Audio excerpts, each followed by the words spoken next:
Follow PSP Network on all social media platforms. PSP Network, it's game day.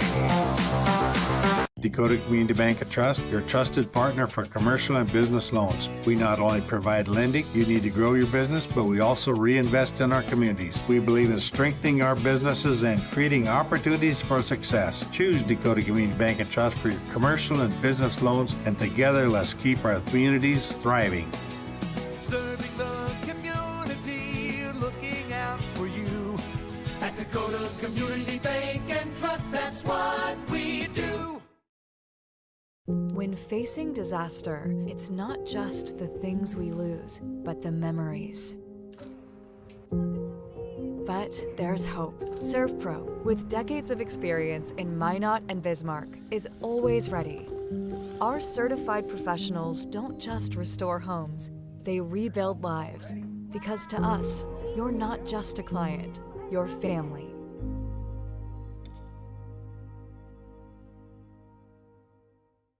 Since 2003, the architects and engineers at Ackerman Estvold have been enhancing everyday life. From response times to commute times, we've helped create critical infrastructure, enhancing highway safety, flood protection, and public education.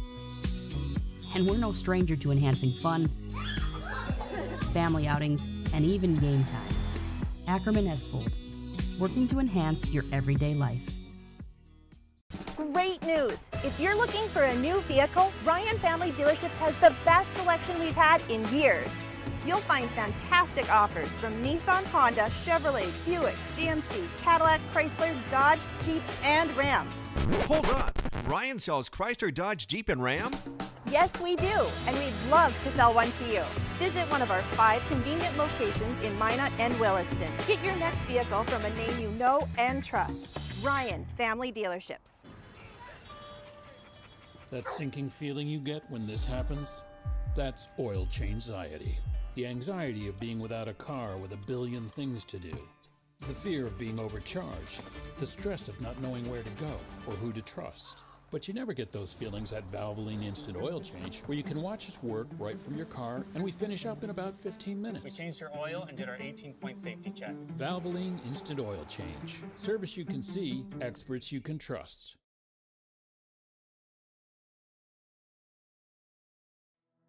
We started with small beginnings. And just like the visionary entrepreneurs we serve, we turned an idea into reality. Today, we give you the power to grow your ideas by building meaningful relationships in the communities we serve. Because it's the same place we started. BNC National Bank, where possibilities begin right here at home. One thing that I've always enjoyed about being a physician is just the patient and physician relationship. Part of why I trusted him is because I felt more than just a patient. We figured out the best situation for my injury, and we chose the one that would best fit me. I'm a huge sports fan, have been my whole life and still am today. I have a strong desire to help people maintain their activity levels and to get back to doing the things that they are passionate about. Being in business for over 25 years, we've learned a lot about why local matters. Unlike those guys, we take pride in our work and back our tires with our Plus Plan guarantee to get the most out of your tire's lifespan. Are the tires the same size on all the sides? We strive to provide great value to our guests and lowest prices guaranteed. That's not good.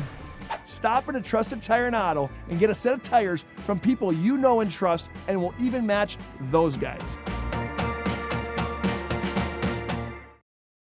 At Badlands Pet Crematory, we understand that pets are family. Unlike other crematories in the area, we are the only dedicated pet crematory that offers private individual cremation. One pet at a time, 100% guaranteed. From start to finish, we personally handle your pet with the utmost care, ensuring that you receive only your pet in return. Choose Badlands Pet Crematory, because saying goodbye should come with certainty and trust. That sinking feeling you get when this happens? That's oil change-anxiety. The anxiety of being without a car with a billion things to do. The fear of being overcharged, the stress of not knowing where to go or who to trust. But you never get those feelings at Valvoline Instant Oil Change, where you can watch us work right from your car, and we finish up in about 15 minutes. We changed your oil and did our 18-point safety check. Valvoline Instant Oil Change. Service you can see. Breathe in. I can't believe I wrecked my car. There's some things in life we can't control. But what's important is how we respond. At Jerome's Collision Center, they provide the highest quality of service, assuring the job gets done stress-free and making it feel like a breath of fresh air. And to give you peace of mind, they handle the insurance. Are you even a therapist? Don't worry about it. Jerome's, they're the experts. Jerome's.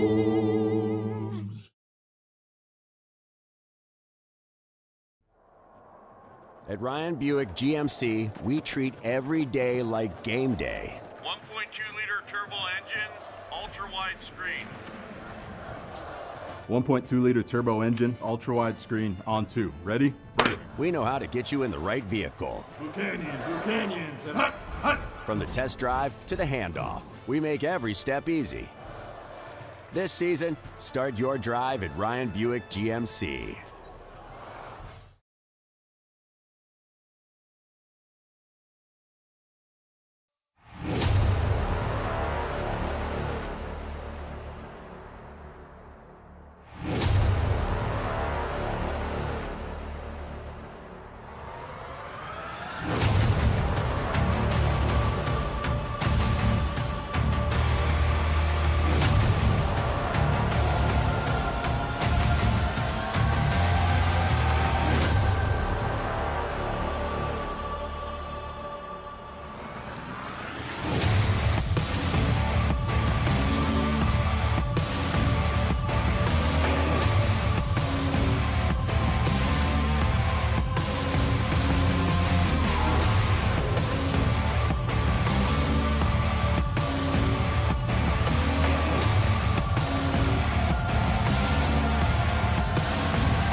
Well, after 24 hours, we are back here at the Dickinson High School Gymnasium as the Mavericks, well, they are back in action. A quick rest, and you are back in play after Dickinson fell yesterday to St. Mary's 48-78. They have got the Williston Coyotes in a little Bakken battle here on a Tuesday night.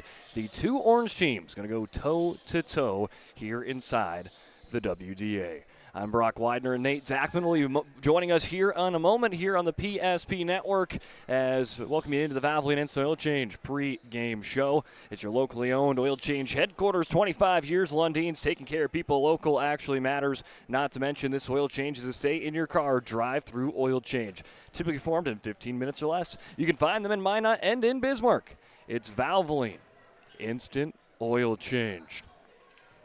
Well, welcoming into the Valvoline Instant Oil Change pregame show. Before we jump in and talking about these two teams, let's go and take a look at the polls here for 2A. Again, we're going to be focusing on that right side of your screen at home as Minot, the undisputed number one team in the land, 13-0. Mandan, 11-1, sits at number 2 in the polls. West Fargo Horace at 3. Then it's Century at number 4, and Davies at 5. So those are your top 5 teams inside the state at AA. Now we'll take a look and over at the 2A standings. And as we talked about, it is Minot, who's the number 1 team in the state, sitting number 1 in WDA. Mandan, number 2 in the state, number 2 in WDA.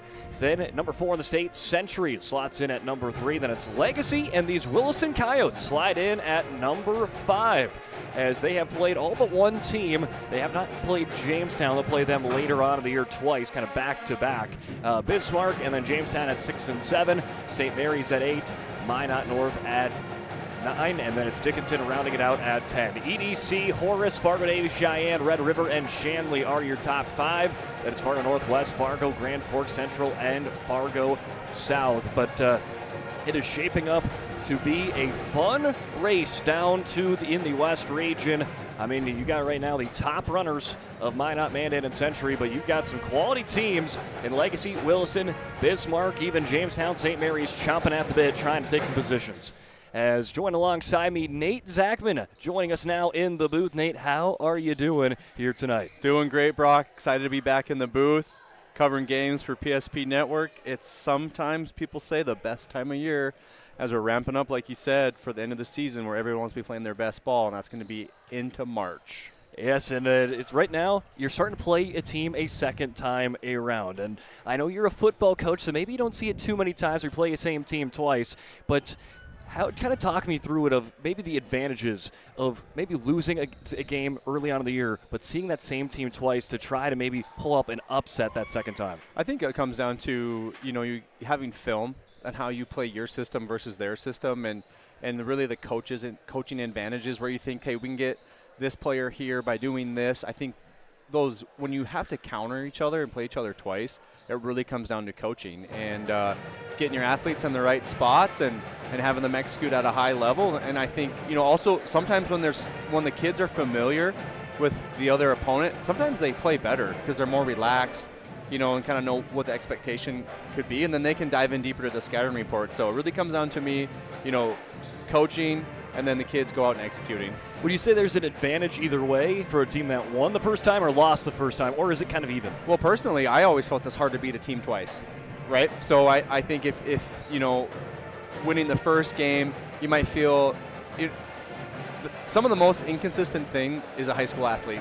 So if you beat a team earlier, you might have this feeling as a coach like, man, they're going to take them lightly, right? And then will they be as prepared? So I always feel, if you beat a team the first time, it's almost harder to beat them again twice. I really do. Well, it's Dickinson that fell in round one in the season out in Williston as Williston got the better end, 89-45. Since then, in the last couple of games, Williston has won 3 of their last 4, and they're coming off of a victory against Minot North last week where they were dominant, to say the least, 97-49. Yeah. And the kind of the big numbers that I want to mention, transition points, 36 to their opponent's 12.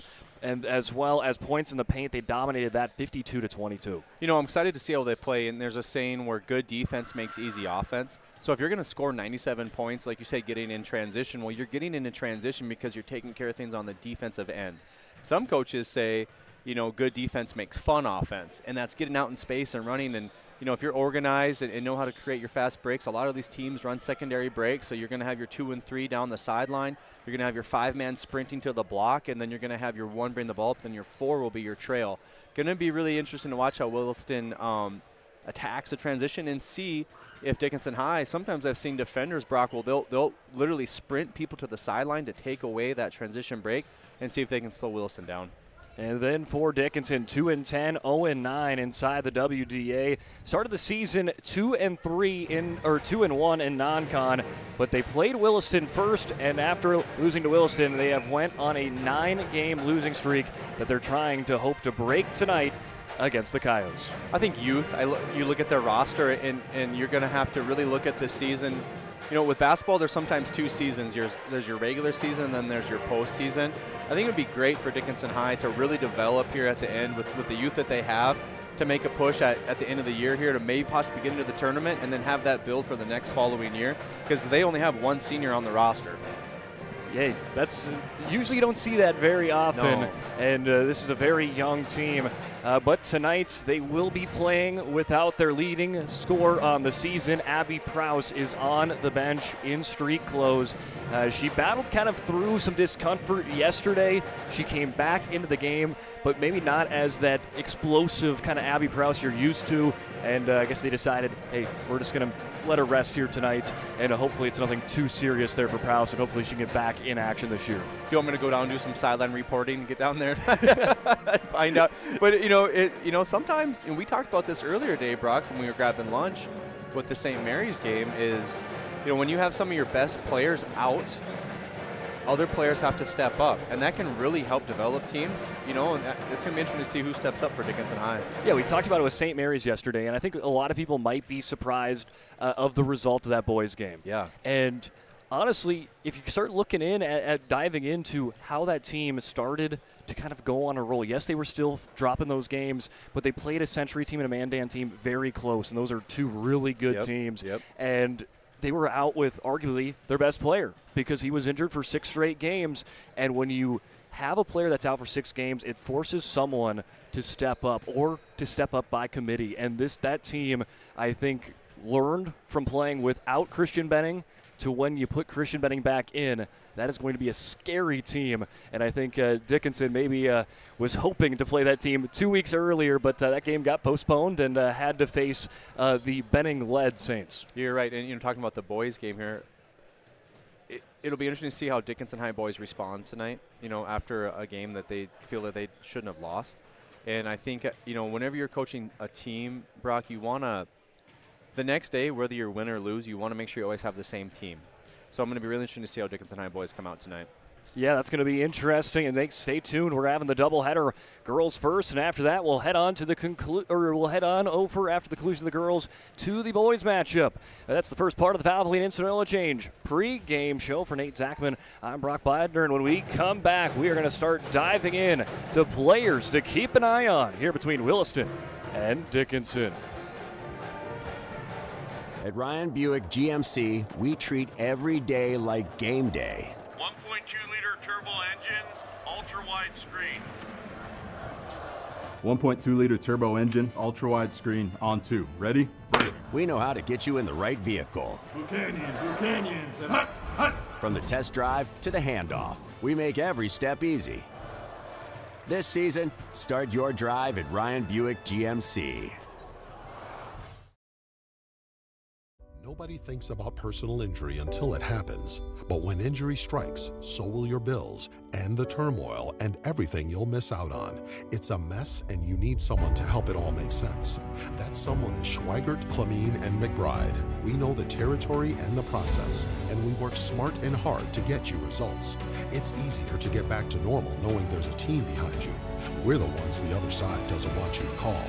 We're on your side. We're Schweigert, Clemene, and McBride. For decades, Nodak Insurance Company has been serving our state's residents in good times and challenging times. We come together for the greater good, from simple acts of kindness to company-wide efforts that make a difference in our community. It's who we are, rooted in North Dakota and ready to serve when it matters most. Nodak Insurance Company, agents with answers. Darren Johnson, Cody Olson, and Scott Wilkins, your agents with answers.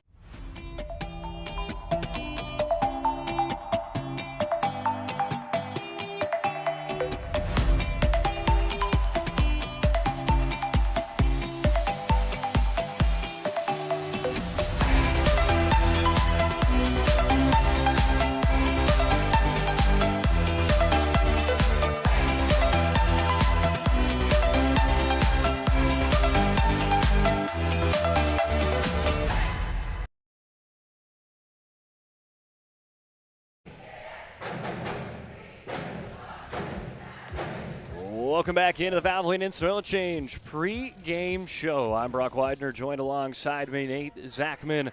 And Nate, we are getting closer and closer here to opening festivities here in Dickinson. So let's talk about some key players. Let's start with the visitors. And I think when you talk about Williston girls basketball, you got to talk about the Ostrom twins, Alex and Avery. As Alex averaging 20 points per game, 8 rebounds, 3 assists per game, 22 steals on the season, has a season high of 33 points that she just picked up against Minot North. And her last game against Dickinson, 13 points, 4 rebounds, 6 assists. For Avery, 20 points, 7 rebounds per game, 3 assists per game, and 29 steals. Her season high, 29 points. And like her sister, also picked it up against Minot North. Against Dickinson last time out, 27 points, 6 rebounds, 3 assists, and 3 steals. So 2 really great players inside the region. You want to talk about a two-headed monster. I mean, and then being twins. I mean, you think about the connection that they have and the chemistry they have. And everyone, well, we've been playing together since, 4th grade. How about you've been playing together since birth? I mean, those stats are undeniable, too. I mean, Yeah. both are averaging around 20 points per game. Excited to see how they work together here tonight for Williston. Before we talk about the rest of the Williston, let's take a break for the national anthem.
That was tonight's national anthem here in Dickinson. We'll continue on right where we left off, talking about Williston key players tonight. We just talked about the Ostrom twins, the two sophomores. Can you believe it? They're sophomores averaging 20 points per game. Can't wait to see what they do tonight. But they'll be joined in by Allison Wilcox, 6 points, 3 rebounds, and 3 assists per game, coming off of a 6-point performance, season high of 11 on the season. She'll be in that starting lineup. New addition to the starting lineup tonight, Jovi Zander, averaging 2 points, 3 rebounds on the season. And then Riley Ergens, the sophomore guard, 7 points, 6 rebounds, and 6 assists per game, joining the Ostroms in the starting lineup.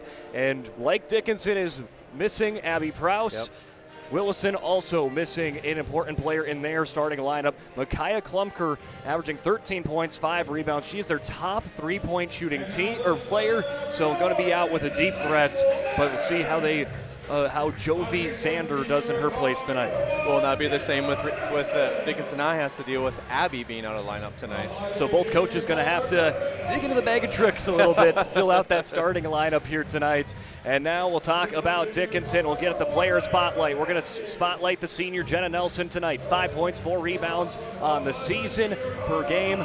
Season high 8 points, and she tied her season high last night there against St. Mary's. This is a player, though, that is starting to get a little bit more comfortable offensively, and her rebound game is also picking up. So able to make impacts on the boards and on the scoreboard for Dickinson. She is joined in that starting lineup with Claire Rodakowski, averaging 3 points, 6 rebounds per game. Allie Stevenson with 6 points, 2 rebounds per game for the freshman. And right now on a little bit of a heater, Emily Dutke, 8 points per game. She has now back-to-back games with double digits. She had 15 points last night, just one shy of her previous season high of 16. So Dukia definitely going to be a player to keep an eye on, and rounding out that starting lineup tonight, it is going to be the 7th grader of Evelyn Fridley, averaging 2 points and 1 rebound. Well, ready to go, partner? Oh, let's do it. As Dickinson looks to bounce back after a loss last night, Williston trying to continue to add to their impressive resume as Ergens hands it off to Avery Ostrom. Now to Wilcox at the top of the key. Ball movement to Premium. Here comes Ergens, but it's an off-ball foul early on the visitors. Well, you got to understand when they're running that dribble handoff, Dickinson High's in a man-to-man, and the feet have to be set. That's a great call by the officials there when they're trying to do a DHO there. If your feet aren't set, here's some pressure by Williston.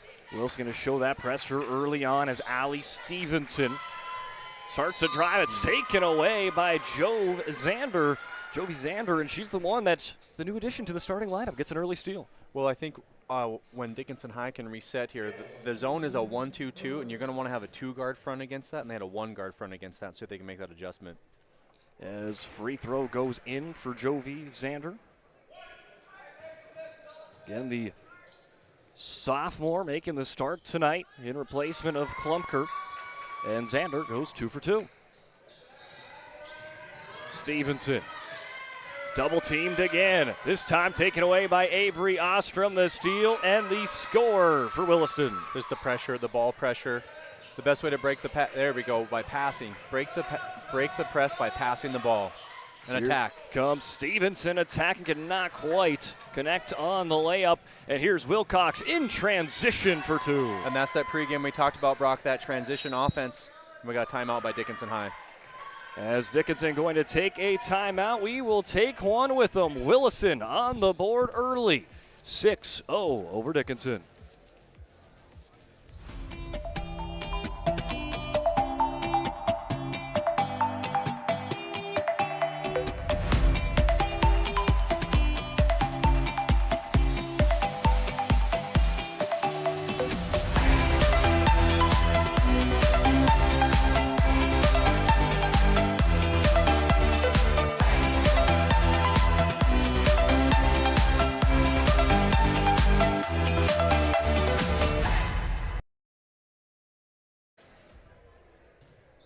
Welcome back in here to DHS as Williston. Tough press defense will help them go up early, 6-0. Dickinson, though, going to break that late press this time around. Nelson has that one almost poked away by Zander. Stevenson has it poked away by Zander. From behind, Avery Ostrom hands it into Wilcox, but there's a travel before she gets the shot. Got a little hurt. You know, basketball, Brock, is a game of changing speed, so you need to shift up and then you need to gear up, and just didn't quite gear down there a little bit. And really impressed with, this is a great start for Williston. Up 6-0 on the road is exactly what you want. As Tatum Fisher checking in for the first time today as the young gun gets it to Emily Dutke. Trying to break that press. Rodakowski back to Dutke. As Emily, she has had 5 straight games where she's made 2 or more three-pointers in those 5 games straight. There's going to be opportunity in this zone if they can find it. It's definitely a player they want to look to early and often, and here she has it now at the left wing. Her bounce pass, though, behind the mark. Sander scoops it up and gives it to Ergens. Ergens attacks, flips it out to Wilcox. Switches to her right hand, brushes off the front of the rim. Who last touched it? They will say Williston. It's Dickinson basketball. So on that possession there, Dickinson, even though they turned it over, they sprinted back, they loaded the paint. If they can get set in the half court, I think they can really challenge Williston on their shot attempts. Back in that press. Dutke there it is. To Rodakowski. Here's a 2-on-1. Tries to bounce pass to Fridley, but Ergens with a hustle play pokes it away. A little bit of overpassing there. Maybe should have went up for the layup. Just relentless defense here early on for Williston. As Nelson. And nowhere to look underneath, so give it to Dutke, and she is feeling it this part of the season behind the arc. She nails another. Bank is open. That was a big shot. Get her down to a 3-point game. Cuts the lead and half. Avery Ostrom with the drive, hard off the glass. Rodakowski had Dutke on the left side. Instead, we'll go to Fisher. She'll shoot the 3. Rattles out. Wilcox comes away with it. It's end-to-end action here between these two squads early on. As now it's Alex Ostrom. Skips it off over to her twin sister Avery. Goes up strong and draws the foul. You know what I'm seeing with Dickinson High on the offensive end, Brock, is they have to do a better job of, you have to fake a pass to make a pass, especially in that zone, and you got to play off of 2 feet and 2 hands, and then they're going to get some open shots. And in that zone, they're going to find some opportunities. And then what they got to do a good job is getting on the glass. If you're one and done, and Wilson's going to get that rebound, they're going to push it the other way in transition. As Alex Ostrom goes perfect 2 for 2. She's a great free throw shooter, 83% on the season. As they'll try to double up Nelson, they quickly get it out to Emily Dutke. A little hard on the shot there, but she had a good look. Transition. Zander, bounce pass. Alex Ostrom with the finish. That's what we're talking about, is making sure you sprint back and load the paint.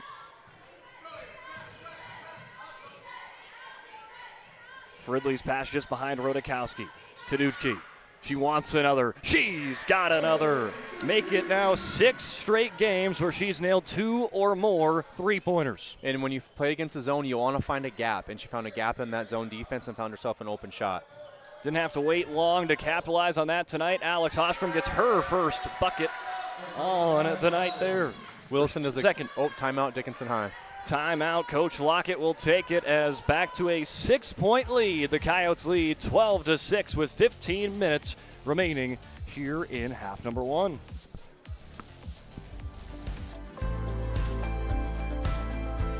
At Planning Team Financial Advisors, we help individuals create their personalized strategies. We specialize in financial planning, retirement planning, insurance, and 401k distribution options. Don't leave your future to chance. Call Planning Team Financial Advisors today for a free retirement review. Planning Team Financial Advisors, your plan, your future, your team.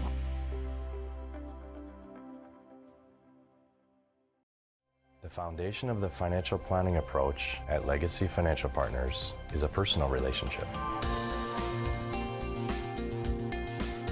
Our unique and collaborative approach to financial planning starts with your dreams, not just the numbers. We will work with you regularly to take action to update your plan as your needs evolve, recommending products and services that are right for your situation.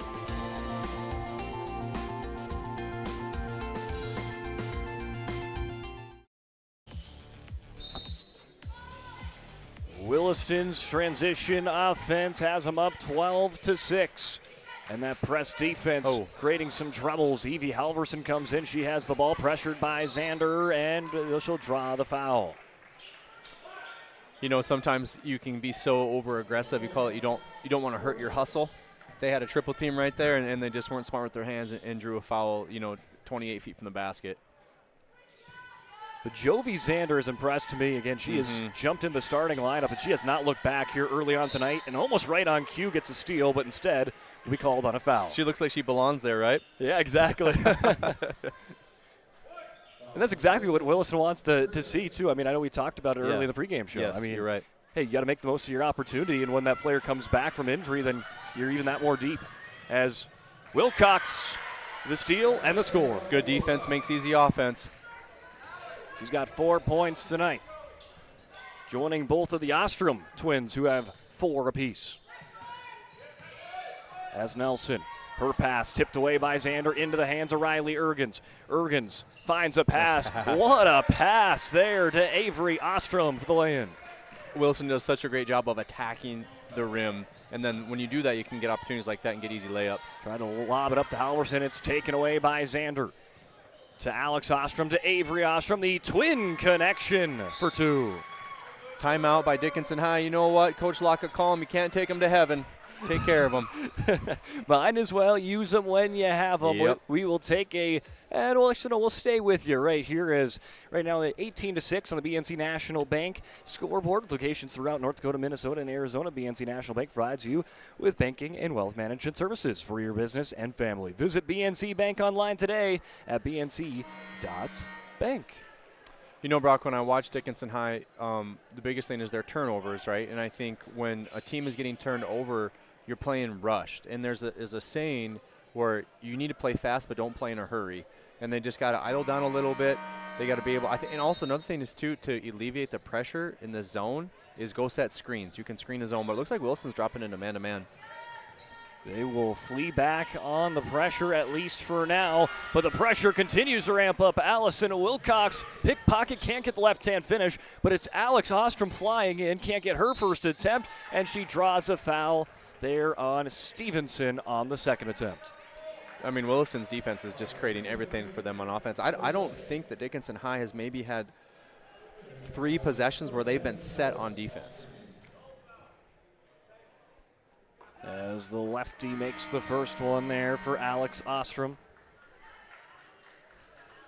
Again, shooting it very well, 83%. Her sister rate around 73%. They must be in the gym and rebound for together, huh? Both very solid numbers. Yes. Hey, it probably makes it easier to train when you got a permanent training partner. That's a good point. Halverson goes to Nelson, little pump fake. Now she'll kick it out to Stevenson. Halverson starts to drive, has that one jarred loose by Ergens, and they will say it is off of a yote and out of play. You know, right here for Dickinson High, you know, sometimes you want to take these opportunities on these baseline OBs to get your best play and get an easy bucket. Let's see if we can execute here. So Jenna Nelson, the lone senior on this Maverick team, again, a University of Jamestown volleyball commit. Move on the inbound, has that one poked by Avery Ostrom right into Riley Ergens, who just behind the back passes it, picked off by Stevenson. Ergens gets back to it. Ergens then football throws, intercepted by Rodakowski. Back and forth we go. I'm going to clip that for a highlight later. Yeah.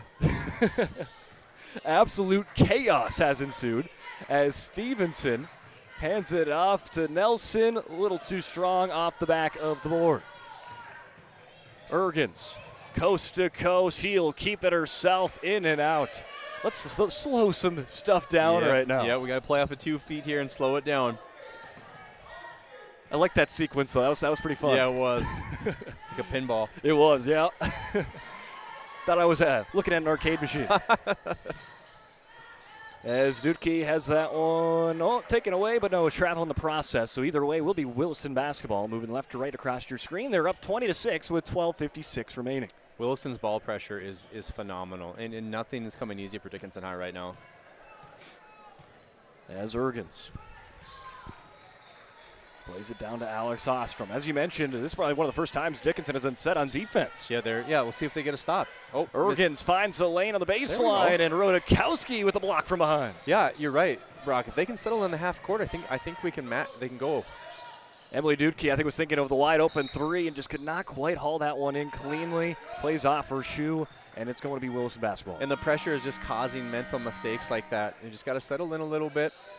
Sometimes, you know, when a team is pressuring you a little bit, you're going to get double teamed. If you can pass out of the double team, the offense has the advantage. As Ergens squaring up against Jenna Nelson, who had a fantastic defensive game yesterday. As Nelson jumping in to help against Alex Ostrom and forces the missed shot.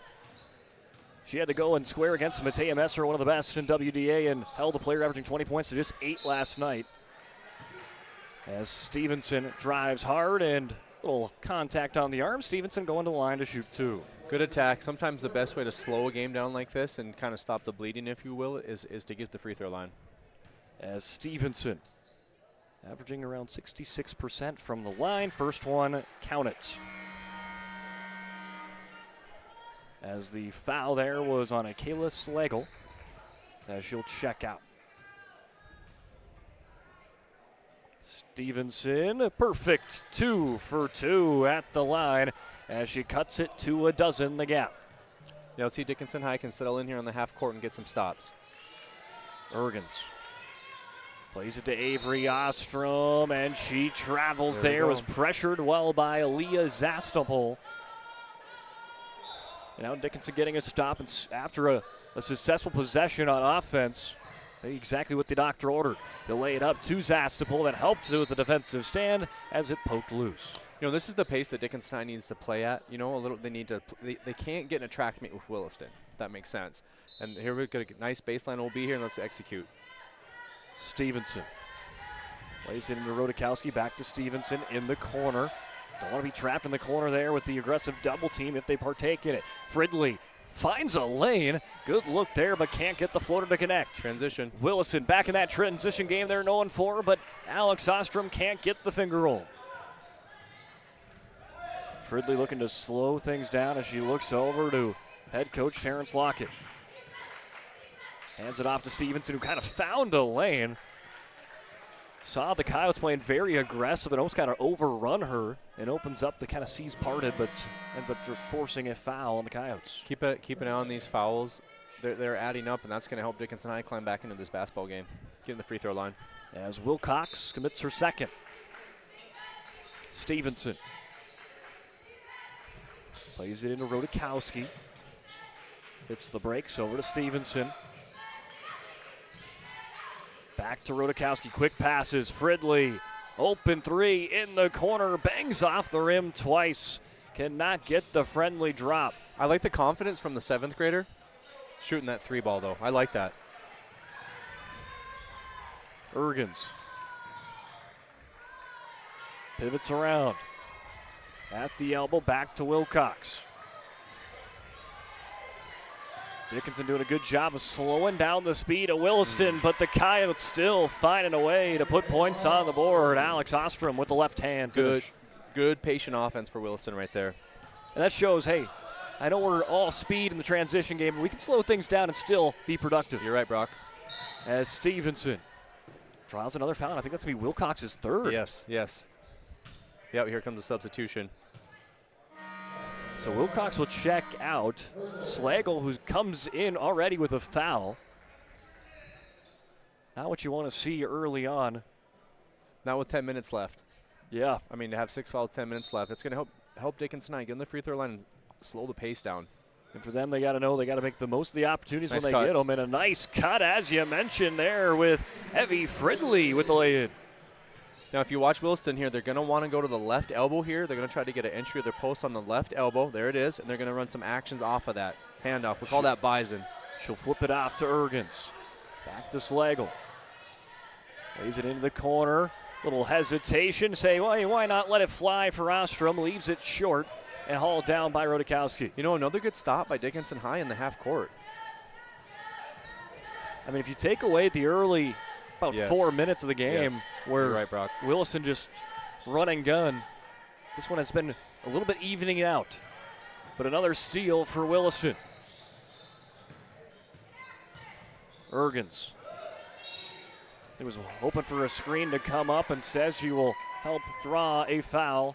Second on Jenna Nelson.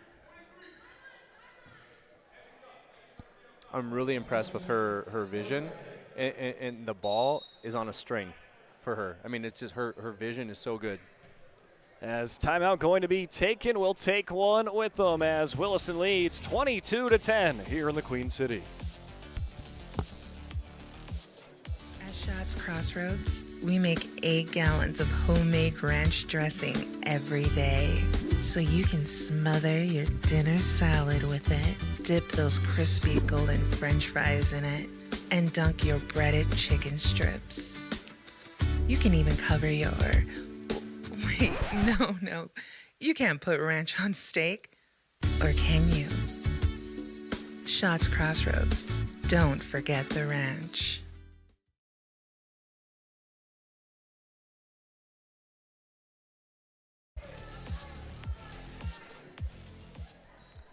As the Williston Coyotes lead 22-10 here in the Queen City tonight. 9:48 remaining in the first. I'm Brock Wider, joined alongside me Nate Zachman here on the PSP Network. On a Tuesday filled with WDA basketball. Pump fake by Ergens. She hands it off. Avery Ostrom. Nice a take. Tough look, but she makes worth of it. As she's got 10 points for Avery Ostrom. On pace for her average. Yep. Her and her sister right now having a little duel of who can score the most points right now tonight. Avery, I think, has got 10, and Alex has got 8. Alex has it at the left wing here. Goes to a cutting Ergens. Ball fake. Waits for some help. Flips it up to Avery. Gets a screen from her twin sister. Now we'll flip it to her. Nice ball movement. Ergens for the 3. It swishes through. That's called inside out. Good things happen when you get a post touch. Defense digs in, you're going to get open shooters. That's Riley Ergens' first bucket on the day, averaging around 8 points per game on the season. As quick ball movement tipped away. Here comes Alex Ostrom. She's got some help. She fakes the pass and gets a tough layup. That is a tough finish. Alex Ostrom, and then Ergens on the other end. Swats it away. Little mini run here, I would say, by Williston, kind of getting back in transition, getting steals, getting deflections. Even that last play there by Ergens, like, it's just an energy touch, right? It's just deflection on the ball, active hands, active feet. Fridley puts up a 3, hits the top. Her good buddy Dallas Hansen, I was listening to a broadcast, and he gave a nickname to Ergens when I was listening to it today, Oh, boy. and now I can't remember what it is. I should have wrote it down. We'll get him a message. He's the king of nicknames. Yes, he is. Ergens flips it out to Slagle. High off the glass into the hands of Rodakowski. Rodakowski racking up those rebounds here today. And they need to get more on the offensive end. Dickinson High's been one and done. They have to get some offensive rebounds. Slay will go down hard. Stevenson takes advantage. Floater. Count the bucket and the foul. Stevenson. Nice attack. Way to be aggressive. Drew the foul, and the bank was open. And Stevenson right now 2 for 2 at the line today. And not only that, that foul will open up the bonus coming up. Yeah, so if I'm Dickinson High right now and I see that, Williston's at those 7 fouls, we are going to attack and attack and attack and chip away on the free throw line. As Stevenson off the mark on that free throw. She's 2 for 3 there today. Cheyenne Crest checks in for Williston for the first time tonight. As her Coyotes lead up by 17 with 7:48 remaining. Ergens. Bounce pass to Avery Ostrom. Fakes the handoff one way, gives it to Slagle the opposite. Crest just checked in. Chest pass it to Ergens. Alex Ostrom now driving in. Left hand layup. Williston does a good job. They have 5 girls moving at the same time, and that's the hardest offense to guard is all that movement and then rim attacks. And they were just passing along the perimeter until everything opened up the way for Ostrom. Correct. Stevenson plays it out to Fridley. 15 seconds on the shot clock. Working around the perimeter is Dickinson. Emily Dudke, who's got a pair of threes already today, now finds Stevenson back on the attack mode. There Stevenson draws another foul. Yep, attacking just like that. Now we just got to put the free throws in and shoot it with confidence. Stevenson having a really solid day here for Dickinson. Yeah, and I think a lot of it is just being aggressive and going to the rim, and not settling. You can, when you get in games like this and you get behind, you can settle for really, really bad shots. I think it's good to see her attack the basket. On the season, Allie Stevenson picking around 6 points per game. She's got 4 tonight. She'll go 0 for 2 this trip and into the hands of Alex Ostrom wanting to play tempo. Here's Avery with the jumper off the rim. Dudke gets it out to Stevenson, a little behind the back dribble, almost loses it, but regains her step and now looking for somewhere to go with it. Almost loses it a second time. Slagle playing aggressive. Did she grab the arm of the ball? They'll say jump ball. Jump ball stays with Dickinson High. If you watch the difference between Dickinson High on offense right now and Williston on offense, the ball is sticking. And what I mean by that, it's staying with one player, and then there's dribbling the ball too much. So if you're Dickinson High, we need to create more movement, more ball movement, and be great off the ball, and that's cutting off the ball. As Fisher lays it up to the right wing, looks at the rim, now starts to work to the baseline, pressured by Ergens. Now flips it back into the corner, Tatum Fisher. 8 seconds on the shot clock. Ergens drives in, spins off the rim, picked up by Zastapol, and she draws the foul. I believe it will be on a Kayla Slagle. And we should be shooting free throws. That's one of their first offensive rebounds of the night.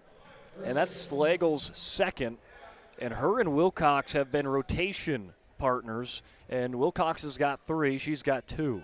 They're Williston's kind of in a little bit of foul trouble right now. And it's the same position, too. Yes, yes. As first of the 1-and-1 bonus sinks through for Leah Zastapol. One thing, Brock, that I'd like to see Dickinson High do if they can get in the half court, I'd like to see them try to deny that elbow entry to the post player. That's what initiates Williston's offense. Let's see if they try to get an elbow entry here, and let's see if Dickinson High can take that away. Zastapol goes 1 for 2. Here comes that elbow entry. See, it's just too easy. They're getting into their offense there. They need to deny that. As they'll go to Ergens on the right wing. Bounce pass it to Avery Ostrom. Plays it off her knee. Regains it. Pivots around. Back to Ergens.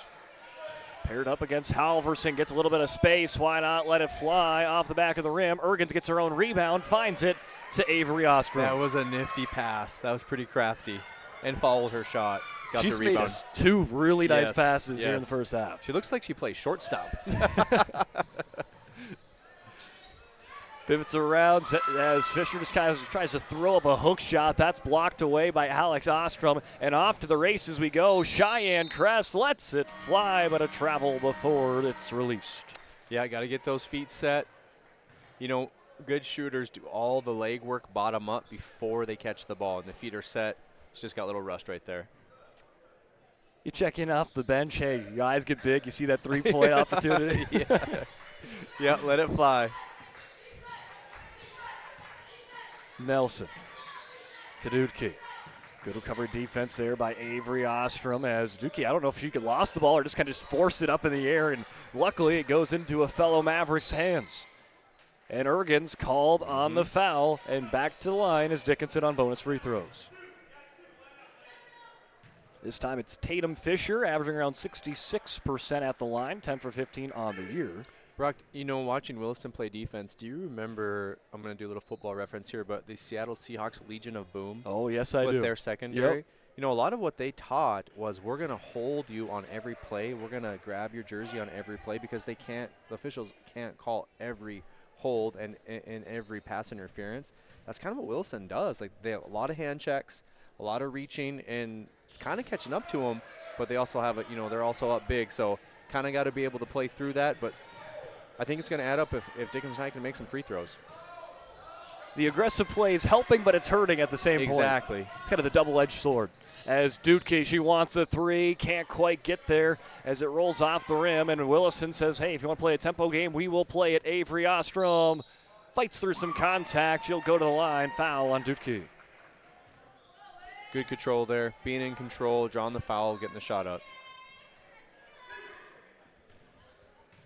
She's got 12 points today, 2 for 2 at the line. Make it 3 for 3.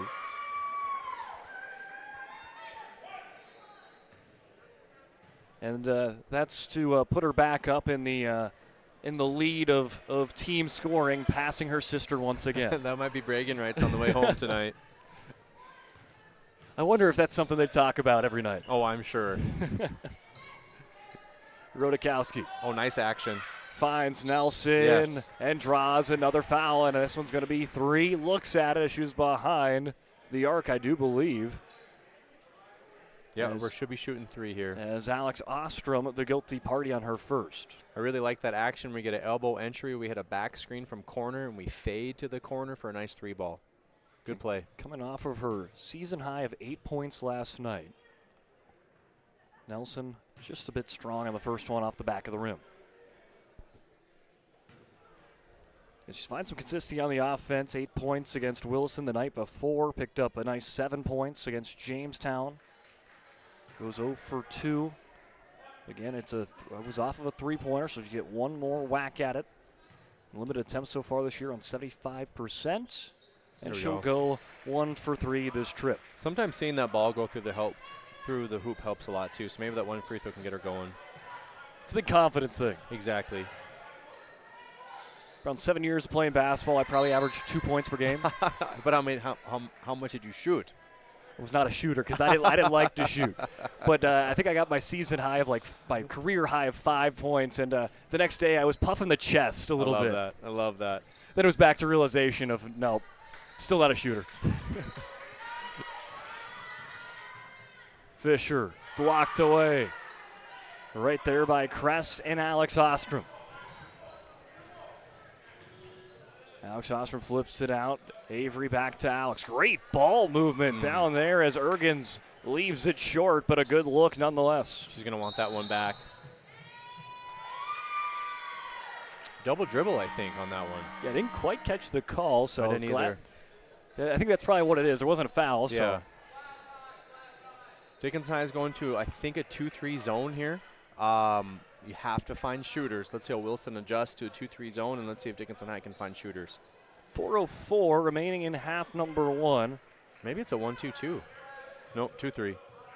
Stay tuned on the Sharpen O'Carr Center intermission show, and 4 minutes of game time taken away by Stevenson. Into transition to Dudke. High off the glass. Stevenson cleans it up for 2. Way to follow the play. Get the steal. Should have had the assist. Follows the ball. Ergens gets a screen. Now she'll fade back. Waits for something to set up, and it does. Alex Ostrom with kind of the up and under move there. Cannot quite get it to fall off the glass. Nelson, foot on the gas pedal. Back to Stevenson. Stevenson. Nice take. Continues to have a solid game. Gets the bucket Assistant coach Reggie Fields pumped up for Stevenson as they cut the gap to 15. We will take a break with them with 3:19 remaining.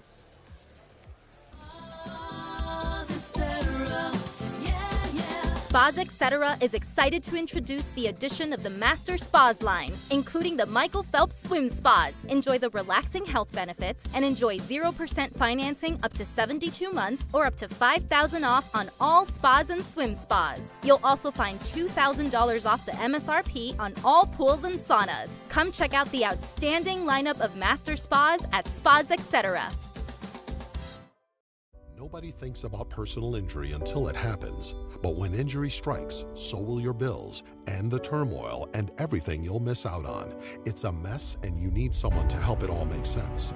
That someone is Schweigert, Clemene, and McBride. We know the territory and the process, and we work smart and hard to get you results. It's easier to get back to normal knowing there's a team behind you. We're the ones the other side doesn't want you to call. We're on your side. We're Schweigert, Clemene, and McBride. The Dickinson's timeout brought to you by First International Bank and Trust. First International Bank and Trust, full service, family owned, independent community bank built on the bond between their employees and customers. Founded in 1910, growing to serve rural and urban communities across Arizona, Minnesota, North Dakota, and South Dakota. Find them online at FIBT.com. Looks like Dickinson is getting out of the zone, coming back to man-to-man. It could be just for this possession, because I'm assuming Williston called a timeout to break the zone. We'll see if they stay in man or go back to 2-3 zone.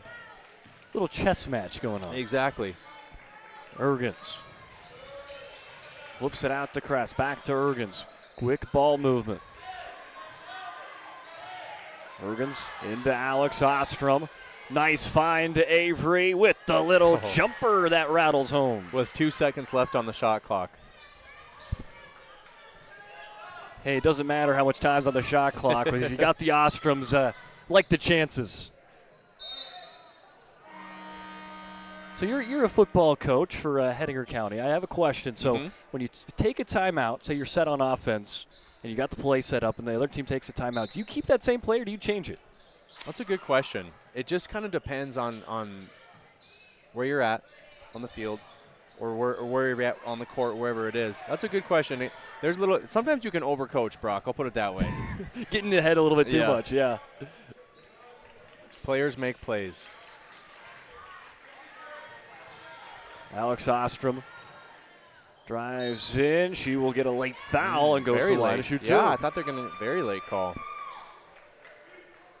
You know, the Ostroms have really good body control, and they can get downhill and they can finish with somebody, with contact.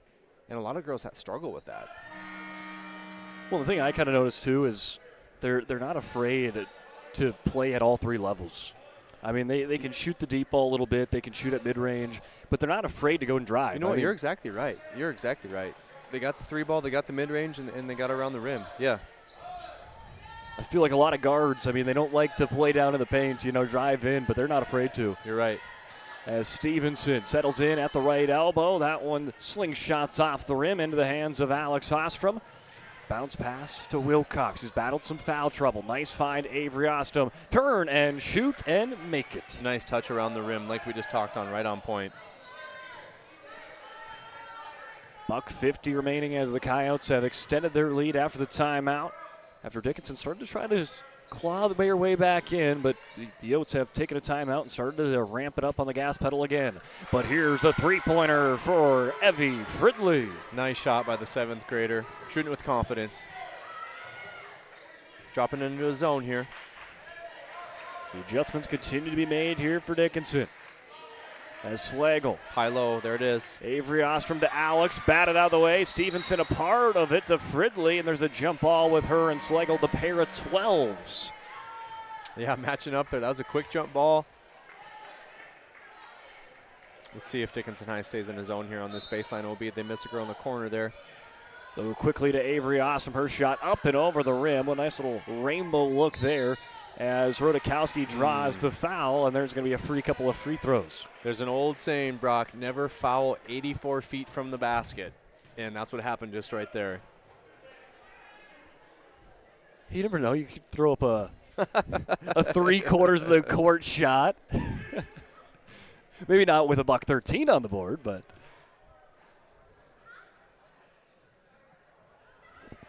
Rodakowski's first one, just a bit strong. Rodakowski shooting around 85% from the charity stripe. She'll go 0 for 2 here to start tonight. Ergens jets down the court. Alex Ostrom to Slagle, pump fake, played in the corner. Avery Ostrom sees something open up on the baseline. She attacks for 2. That was a great attack. Turning her body to use the backboard when you go baseline that. I call it 10 toes to the baseline.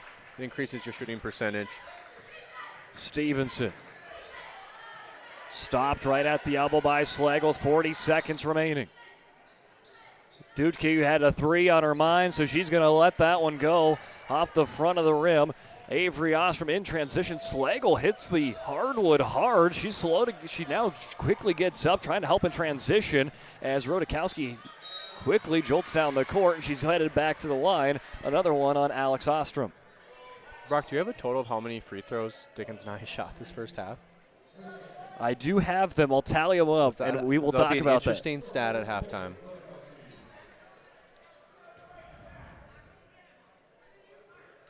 As Rodakowski fires her third, and normally one of their top free throw shooters, but having some tough troubles there today. You can see some disbelief on her face. Like, why are these not some going in? Some days you just can't buy a bucket. That's good. Nope. And sometimes you're just so superstitious as a free throw shooter. You're right. There's a year I shot around 90%, and then some of my teammates started copying my pre-shot, and that went down from 90 to about 50. So there you go. 8 seconds here. Stevenson finds a lane, attacks, layup coast to coast for Stevenson. Good finish for Dickinson High there. As Dickinson closes out the half with a bucket, they trail 25-43 here at home on the PSP Network. Let's take a break. When we come back, we've got the Charbonneau Car Center Intermission Show. This presentation on the PSP Network is proudly brought to you by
social media platforms.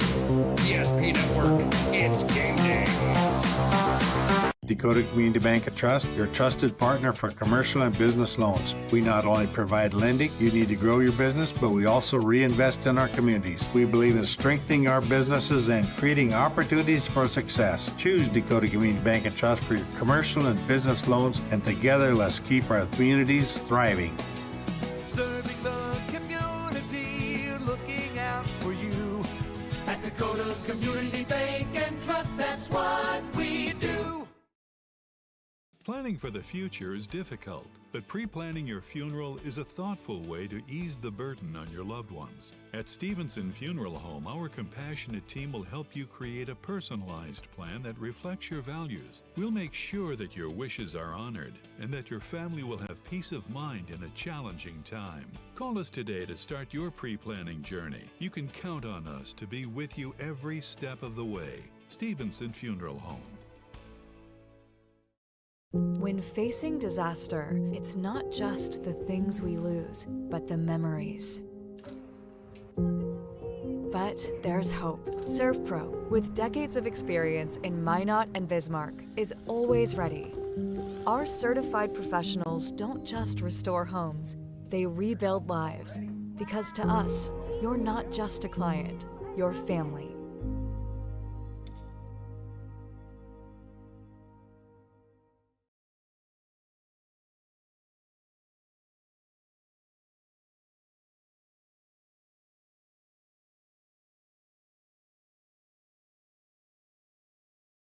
It's time for this week's PSP Network Player Performance of the Week.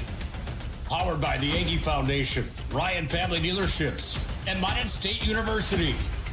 Congratulations to this week's nominees on Big Time Games. The votes are in, and this week's Player Performance of the Week belongs to... Make sure to like and follow the PSP Network on all social media platforms. And watch for next week's Player Performance of the Week. Powered by the Aggie Foundation, Ryan Family Dealerships, and Minot State University. PSP Network, it's game day. The Aggie Foundation is a 501c3. Our mission is to really help out the communities that allow us in for charitable gaming. We are so thankful for Aggie Foundation for giving us the $2,500. I can't thank the Aggie Foundation enough for what they've done. Aggie Foundation has been just a great partner for our community. Some of these programs wouldn't be able to continue on without funding from programs like this. We're always looking for new partners, new communities to be in. So if we can make an impact in that community, we will.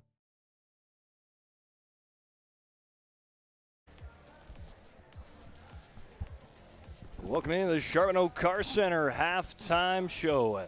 As Charbonneau Oak Car Center, they know drivers in Dickinson, New England, Richardson, Battlefield, Williston, North Dakota, Clinton, and Montana. Work hard, play hard, and need a car to keep up. That's why they choose to offer Buick, GMC, Chrysler, Dodge, Jeep, Ram lineup at their dealership in Dickinson. If you're interested in learning more, stop in their showroom and treat yourself to a test drive. You can visit them online at CharbonneauMotors.com. I'm Brock Wider, joined alongside me Nate Zachman as the first half is in the books. And as we talk about the first half, we will get some highlights on your screen. But before we do that, we have got the player performance of the week. And there are our nominees on the schedule from last week. Blake Holland from Minot United. He had a big-time game against Dickinson. Nolan Schmidt out of our Redeemers. Jonathan Rabideau for Legacy. Alex Ostrom for the Williston Coyotes. And Haley Nero for Botno. A lot of great performances. So again, make sure you head on over to our social medias on PSP Network on Instagram, Facebook, and Twitter, and comment there on to who you think had the biggest performance of the week. And I think we might be seeing a couple maybe nominees for next week here today here in the Queen City. Yeah, getting to see firsthand, what both Ostrom, sisters can do. It's fun to watch it live, Brock. Well, Alex Ostrom was nominated for the Player Performance of the Week from this coming week. Well, I think her twin sister Avery might have got a little jealous and is putting up quite the performance to say, hey, I want to be a part of that this coming week. So keep an eye on her for the second half. Let's take a look at some highlights as we talk about the first half of play. They'll be running on your screen. But as we break things down, we'll start it off with points. And starting off with Dickinson for scoring, Allie Stevenson, very impressed with her as she's just found that initiative just to start just driving to the hoop. Has a season high of 15, right now on pace to potentially get a new season high. She's got 10 points tonight. Evie Fridley with 5, Emily Dutke with 6 with a pair of three-pointers. Her 2 or more three-pointers in now 6 consecutive game streak continues on. Aaliyah Zastapol has a point, so does Jenna Nelson at the charity stripe, and Tatum Fisher has a pair of free throws. You kind of asked me to tally them up. They have 16 free throw attempts. They have made 6 of them tonight. Yeah, there's some points that they left out there that would help, this 18-point deficit, what is 6 for 6? 38% from the free throw line. That's not something that you want, but they're drawing the fouls, Brock, and that's because they're attacking the rim and they're playing through Williston's aggression. Well, I don't know if this is a typo, but for Williston, I've got them shooting 10 for 10 at the charity stripe. As I guess I don't think they missed one at the charity stripe. I think you're right. So, yeah, 10 for 10. I think we were so caught up on the bonus situation for Dickinson. I didn't even know they shot 10 free throws. Yeah, sneakily. Some aggressiveness in the paint, and it's helped them go perfect at the charity stripe. They're not leaving any points on the table. Taking a look at scoring for them, well, it's the Ostroms that lead it. Avery Ostrom with 20 points in the first half. Alex Ostrom with 14. Then it's Riley Ergens with a three-pointer. Jovi Zander, who made the start tonight, has 2 points at the charity stripe. And Allison Wilcox, who's faced some foul trouble, has 4. Good balanced scoring, Brock, and that's what you want to see. Road game, if you're 10 for 10 from the free throw line, you're up by 18 at halftime. You want your balanced scoring. Your best players are playing at a high level, and everybody just kind of follows up right through that. So going into put your coaching hat on. Yeah.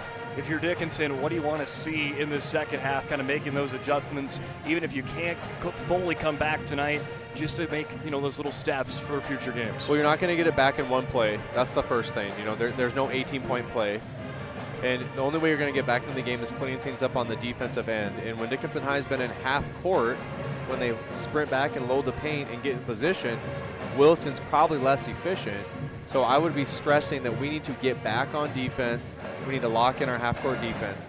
Now, on the other side, we need more ball movement, more body movement, and we need more opportunities. We need more offensive rebounds. And just play with confidence, play loose, play relaxed, and just play to get better and just compete. We want to see girls out here who want to compete. Now for Williston, I know we've kind of talked about kind of their big thing. It's been foul trouble, so trying to play a little bit cleaner in the second half, but do you have any other maybe notes for them? Yeah, right now Williston wants to come out and they want to go on a 10-0 run. And they want to put the nail in the coffin, if you will. They want to come out and they want to play clean, they want to play efficient, and they might start running some things in the back pocket that they want to have prepared for games further down here, some certain special sets. They might want to try maybe a little bit of defense. They definitely want to clean up the fouling. Coach is telling them, girls, we got to play with our feet. Coach McLaughlin telling them we want to play with our feet. So they want to come out, they want to be efficient, and they want to come out and they want to have a 10-0 run right away. Well, a transition there from the intermission show brought to you by Charbonneau Car Center to getting ready for the second half. Big shout out to Minot State. The best way to predict your future is grading with over 100 areas of study at Minot State. You'll learn the degree of the career of your desire with more than 96% of recent Minot State grads employed or continue their education. MSU graduates get jobs, period. Minot State University. Be seen, be heard, be you. Well, you ready for the second half here, Nate? Yes, sir. Let's do it. Avery Ostrom will be playing defense on the inbounder, Claire Rodakowski. Nelson almost loses that ball there on the inbound. It's been dangerous, was able to regain it and get it out to Fridley. Fridley, the seventh grader, made the start today with Abby Proust out of the lineup. Nice post touch. And Stevenson with the friendly roll. Brock, we talked about that at halftime is kind of the lack of post play for Dickinson High, and that was a great set there. Love it. Stevenson has stepped up in a big-time way today. She's got 12 points on the board. Alex Ostrom fires a three. Nice boxing out there for Nelson. Good stop by Dickinson High. Nelson, one of the top 2 rebounders, her and Rodakowski on the season. She'll hit the brakes and get it to Rodakowski right on cue. Finds a way on the baseline. Try to force that one into Stevenson, and she'll tie up Alex Ostrom for the jump ball. Right concept, kind of the spacing was off there a little bit. That's why I go back to my saying, being great off the ball and learning how to cut and move and find the right space so when your teammate attacks, you know where to be. Ergens on the new Maverick logo at midcourt. She almost gets it back on the give and go there from Ostrom. She'll hold on now, gets it to Ergens. Nice find to Avery Ostrom for 2. That was Steve Nash look right there, Brock. That's who I always modeled my game after. Gotta love Steve Nash. A 5 foot, tough as nail. Was he Canadian, isn't he? Canadian, yeah. You're in North Dakota. We're basically Canadians, right? Yeah, on the border. we can claim that. We can claim him.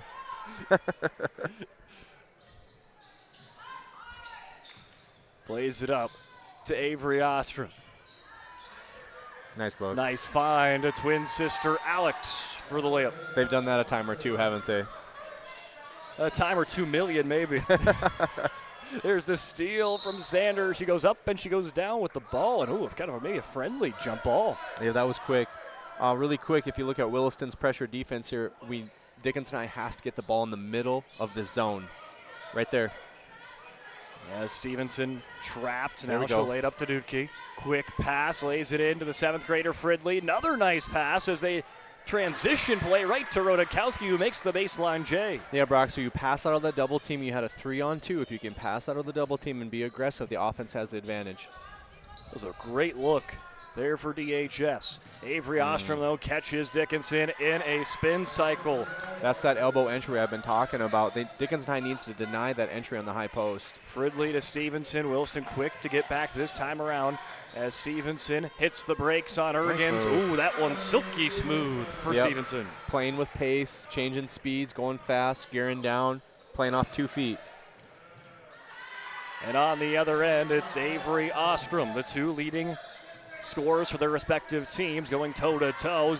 Jovi Zander with the steal. Wilcox tries to clean it up. She's fouled by Fridley. Again, Dickinson, if they can have a girl flash in the middle of that zone, they're going to have the advantage, and we just didn't quite have the right alignment there. Here's something to note. Stevenson and Avery Ostrom, their next bucket will be a season-high bucket for those two. As Wilcox, first one is good. You know, honestly, Brock, kind of a start of the half that both teams kind of wanted. Williston's doing what they want to do. You're seeing some positive things from Dickinson High. As Stevenson trapped, finds it into Dudke. Fridley lays it up. Rodakowski, who's now finding her way into this offense. Ball's got to get to the middle in that zone. All of her 4 points coming in the second half. Here comes that high post entry. Quick pass out to Avery Ostrom. Ostrom looking for that season high. She draws the foul. Or excuse me, not quite at her season high. She's at 26. Her season high is 29. But she had 27 last time against Dickinson. That was what I was thinking. I think there's a good chance she's going to get there. Well, with that free throw, back-to-back games she's played Dickinson this year, back-to-back 27 performances against the Mavericks. And she's got 28. So now she's a point away from her season high. Batted out of the air by Wilcox, a slow dribbler. Zander tried to hustle down to keep it in play. Just a couple steps too slow there.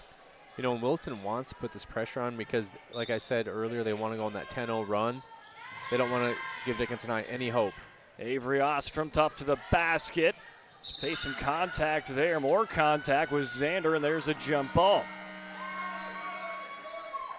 Sanders' already second jump ball she's been a part of in the first 3 minutes of this half. Quick hands, strong hands. For one of their younger players on the team, a sophomore. Driving hard, Alex Ostrom. And a penalty, I think, or a foul off ball. They're going to go 2. This is shooting, okay. Yep, they're going to go 2 on there. So Alex Ostrom going back to the line. Tell you one thing, Brock, I'd way rather be up here than wearing the black and white down there. Yeah, I agree on that one. Hats off to all our officials throughout the whole state. Did not want to mention the statistic before when she was shooting, but that is 16 straight free throw makes for Williston as a team. Wow. Zastapel. I don't know if I believe in the commentator's jinx, but we were not gonna put anything up to chance. Let's not add to that. I like that. I think this is one of the best free throw shooting performances as a team I've ever seen. That is impressive, especially in high school. Taken away by Wilcox. Rodakowski trying to run her down, and she will commit the foul. And more trips to the line coming up. You know, when I see that steal right there out of a baseline OB, I think that comes down to really good coaching and a really good scout. She jumped that pass, you know, right where it was going to go to on the elbow, almost like she's seen it before. Wilcox not going to get that one to go, but that is going to end the 16 straight free throw streak. Maybe it was the commentator. I was just going to say. As she makes the next one. Yeah, I was just going to say we might have done that. Hey, I think their coach will for sure take 17 at 18 any That's day impressive. of the week. Yeah, I mean, anybody would take that. Especially with the kind of pace that they play. As Wilcox commits her 4th, so just as a precaution, they'll take her out.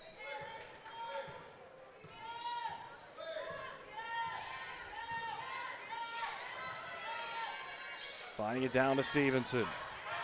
Backing down, nice find to Fridley, can't get the finish. That was a great look. Exactly how you draw it up as Ergens to Avery Ostrom. Why not let it fly? She's got a season high. You know, Brock, she shoots it the same every time, and that's why she shoots at such a high clip and so efficient. Fun to watch. She's got a season high of 31 points. Her sister, on the other end, has a season high of 33 that she picked up last week. So she's going for it. She might be going for it. Yep. She's got 14 minutes to do it. We'll be bragging around this around the dinner table. Don't have to wait for Thanksgiving. It's going to happen right again tomorrow. Or even on the bus. Ergens. Down to Avery Ostrom. Nice fight. Trying to get to Slagle, but does not haul that one in cleanly, and another jump ball. So this dead ball now gives Williston time to set up their press. Yeah, Stevenson, the 1, inbound. 2. Got a reverse. One more. Stevenson looking and loses the handle. Still loose ball. She draws a foul.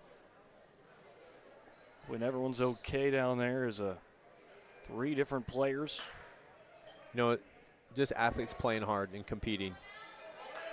Looks like everyone's okay.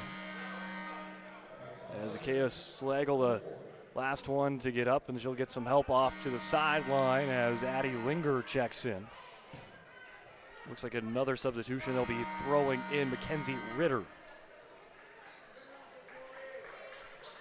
Just as the precaution for the players that went down. Yeah, it's the right idea.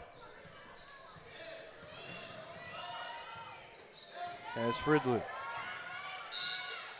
draws another foul as the Coyotes were in a little bit of foul trouble in the first, but both teams right now in the equal boat here. Both have 4 with 13:48 remaining in the second half. No, Coach Lockett for Dickinson High right now, he's just looking for execution, right? He just what's his execute what we run, whether it's our motion offense, whether it's a set, whether it's a baseline OB. We just want to execute right now.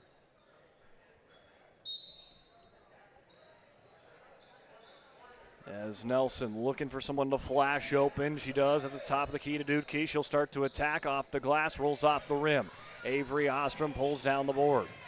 Fresh off of picking up her season high. Now nice little ball movement coming off the bench is Ritter with a 3-point try. Nelson is there as Wilson will fade back their pressure. Dutke forces up another shot, well defended by Ergens, and another board for Avery Ostrom. She sees her twin sister, Alex Ostrom, spins off the rim. And a travel for Dickinson. Avery might give Alex a hard time for that one. Taking away the assist there. Yep, she might hear about that one when they're watching film. Sometimes the wide open layups are the toughest to make. You're right. You get in your head too much. You're right. Avery Ostrom gets it at the top of the key, starts driving. Fridley blocks that one away. You know, when I watch Dickinson High, you know, you look at the score and all this, but you look at the youth that they have out there, Brock, it'll pay off. Back to Avery Ostrom, count the bucket and the foul.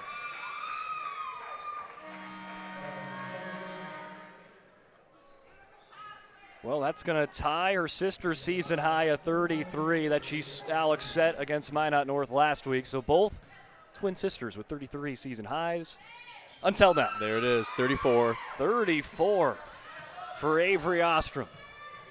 You know, a 34, but super efficient. Not a lot of shots. And playing it well on the both sides. Yeah, I was just going to say that. Look at that defense. As she's going to be called on a foul there on her first. So scoring 34 points and playing a clean game with her first foul coming almost at the halfway point in the second half. Yeah, it's impressive. Zastapel covered well by Ritter. Now we'll flee it back up to the top. Here comes Rodakowski. underhand shot. That one draws a foul. You know, I think that's one thing that Dickinson kind of got away from a little bit at the start of the second half was attacking the rim. This will be Alex's third. The Serve Pro foul line. Serve Pro free throws. First one on the way. Left it short. Again, one of their best free throw shooters, but has kind of got one of those days where it's just kind of just the polar opposite of the way Williston's been shooting. There it is. There. Sometimes that's all you need. Yep. Get right back in the flow to get that first one to go.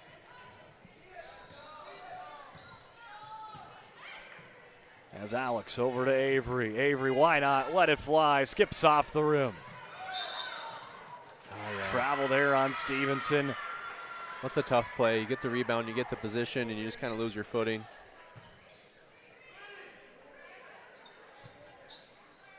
Ergen's the inbounder. Able to get it to the lone player on the left side of the court, and Alex Ostrom. Now here's the ball movement. Ergens. It's down to Alex, who has her arm grabbed by Evie Fridley. You know, Brock, if you heard the saying positionless basketball, we hear that a lot, you know, in the NBA and the WNBA. And, you know, the Ostroms fit that mold. I mean, they can literally play any position. And that's kind of how the game is evolving here on the hardwood as a timeout going to be taken. We'll take one with them. Coyotes lead 64-34 when we return.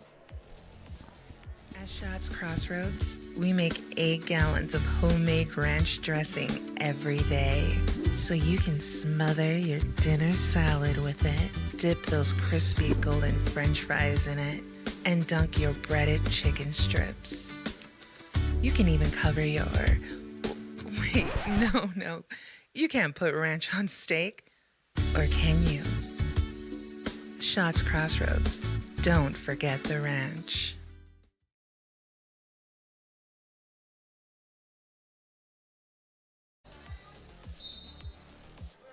Coming out of the Williston timeout, they'll set it up. Avery to Alex Ostrom, letting in a corner three. It swirls in for Alex Ostrom. Nice shot. Great execution out of the timeout. Now she is in with 21 points there unofficially for Alex Ostrom. So both Ostroms in the 20-plus range here tonight. Stevenson faces some trouble. Now we'll kick it out to Fridley. 5 seconds on the shot clock. They got to hurry. Nelson to Stevenson. Throws up the three into the hands. And now they're trying to push tempo. Avery Ostrom is there. Can't get the layup. Her sister trying to clean things up. Gets an own rebound. And now another jump ball. We should have kept a jump ball tally here in the second half. It's been back and forth. Kind of like my 4th grade girls basketball team that I coach for my daughter. You want to talk about jump balls, Brock. I bet there's 50 total. I don't even know if we had one in the first half. No, I don't think we did. And now we've got probably close to in a range between 5 or 10 here in the second. Ergens. Aggressive move there. Now here comes Avery Ostrom. A little bit of contact there. Let that one float off the range. Duke gonna hustle.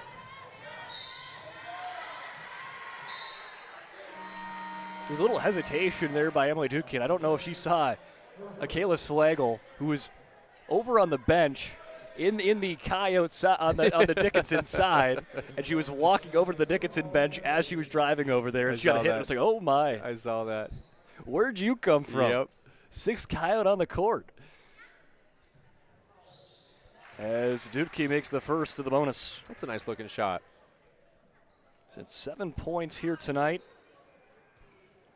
Had 15 against St. Mary's last night. She was 70% at the free throw line last night, 100% tonight. 2 for 2. 11-16 remaining here in this one. They dump it down to Avery Ostrom. Quick ball moving around. Alex to Ergens. Into Avery. Tough look. Nelson, great defense. Nelson carves her way up to Fisher in transition, draws the foul on Ergens.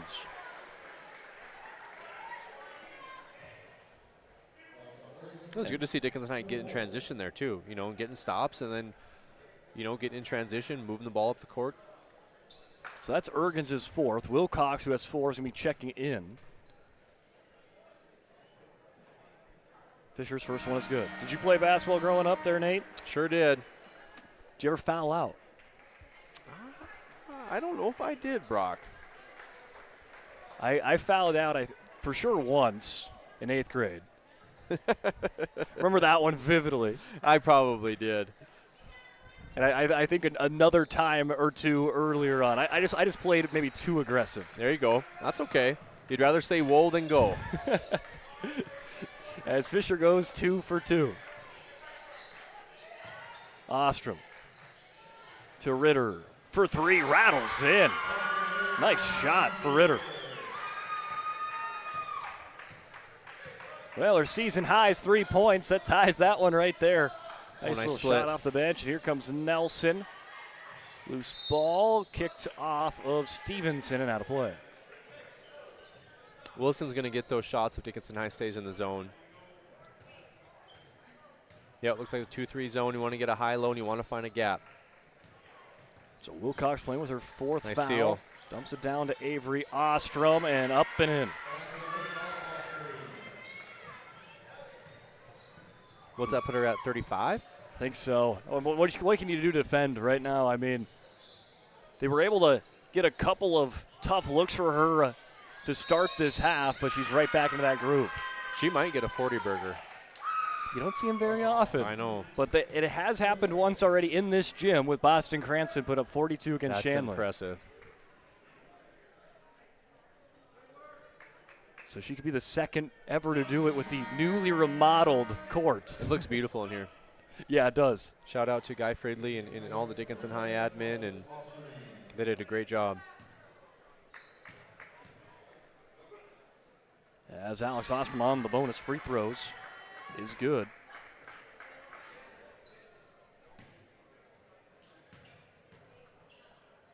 Second one, perfect.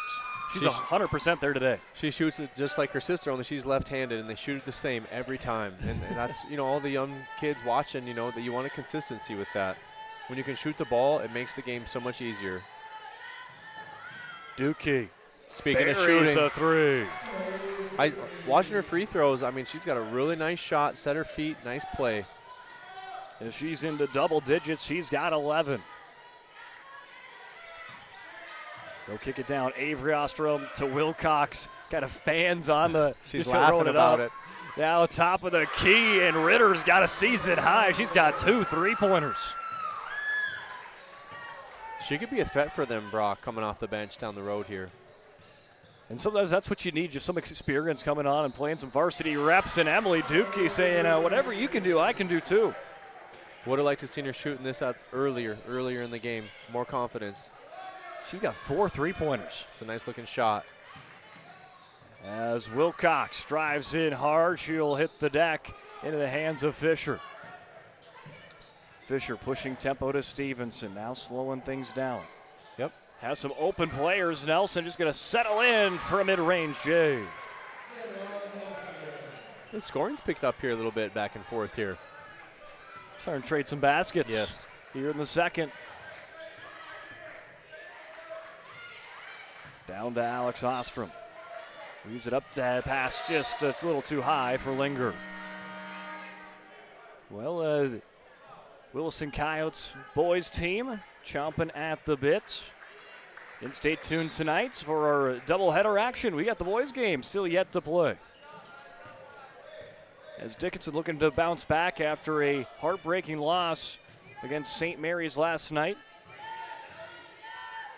Wilson, their last game was also a heartbreaking loss in the last minute of their game against Minot North. So both teams looking to try to rebound after the pair of 3-point losses respectively. Ritter looking for her third 3, this time up and over the rim. Nice hustle. Ergens finds it to Slagle. Behind the back pass, and she'll draw the foul. I think that one's going on Nelson. No, I don't think that's actually going to go on Nelson. Let's see, Zastapol will get it. As Fridley checks in for Stevenson. Kayla Slagle shooting free throws. Can't get the first one as Nelson draws a foul on the opposite side. And we're going to go shoot free throws on the other end, Brock. Take it from one side to the other. Like a KC free throw shoot. No other choices in your heating and air game. The Northern Plains Heating and Air. Call Dylan today at 222-2155. Make sure your furnace is up and running. It's like you said, it's pretty cold out today. Oh, my gosh. Went out to get lunch today, and you were saying how cold it was. And I was like, it's actually not that bad. I know, man. I just never get used to it. I lived here my whole life. But that's why God put basketball in the wintertime. To give us North Dakotans something to do. As pair of free throws there for Jenna Nelson. As Wilcox and Avery Ostrom will check in, Slagle and Ritter check out. You know, Williston has really good depth, Brock. I don't see much dip when they substitute. Yeah, it's been running really well. I mean, you see that starting five that's looked spectacular tonight. Ritter, Slagle have looked solid as well. I'm probably forgetting a couple off the bench. Crest.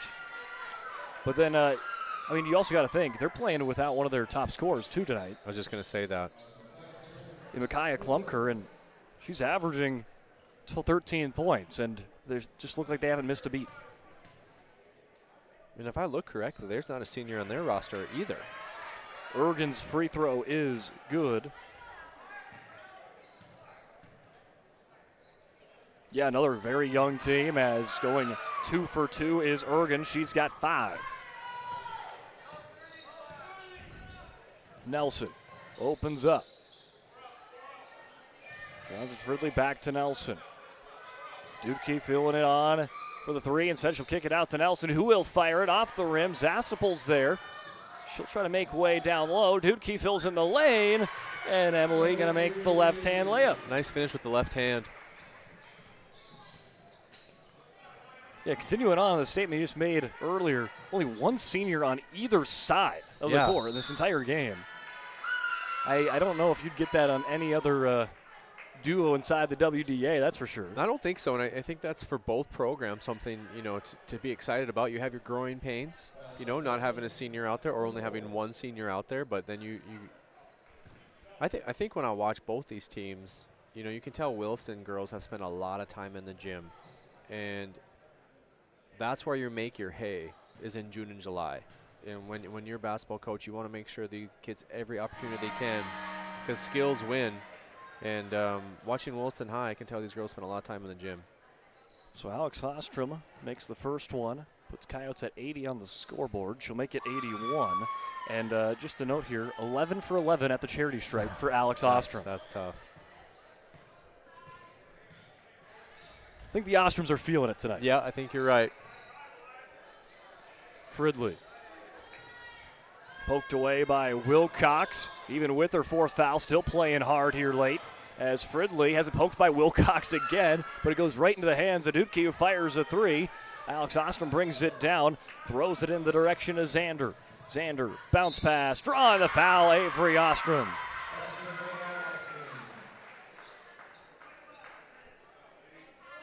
.38 points for Avery Ostrom.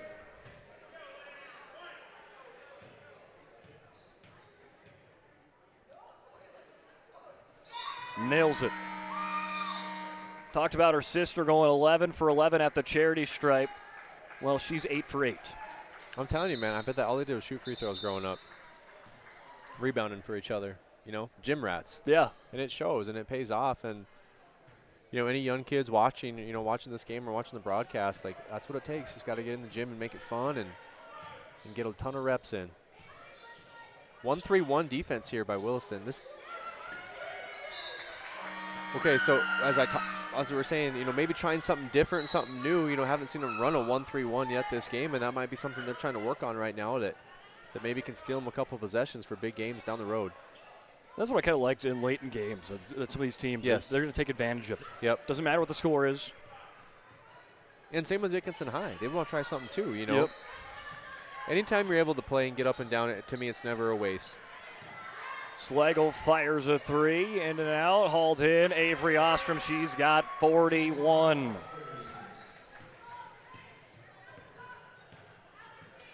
Brock, is there such a thing as a quiet 41-point performance? I think there is. Slagle. But I don't know if this one is quiet. As Avery Ostrom doing it again. They're just so balanced, though, you know what I'm saying? Like, nothing was forced to run through her, and balanced scoring and good team basketball. Well, that last bucket, she is I'll continue with that note after saying Jenna Nelson bearing the three. She's got 43 points, Avery Ostrom. That is the most scored on the new hardwood here in Dickinson. Wow. Xander to Avery Ostrom. She's not done yet. She connects on the three. We were talking about a 40 burger. Hey, we got a chance for a 50 burger here, man. Don't see them very often. We said we don't see 40s. 50, even a little bit more step, but right now, still 5 minutes to go. Up and over the rim. I wonder if she knows. They just don't want to think about it too much. She's going to get one here if they go cross court. Wilcox to Ostrom. There's another 2 to add to the resume. I'm running out of room on the stat sheet. Yeah. Just got to keep on fitting them in smaller and smaller as she continues to put them through the hoop. As timeout taken for Dickinson. We'll be back on the PSP Network as Williston leads 93-53. The foundation of the financial planning approach at Legacy Financial Partners is a personal relationship.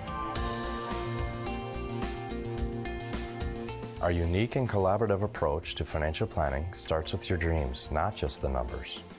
We will work with you regularly to take action to update your plan as your needs evolve, recommending products and services that are right for your situation.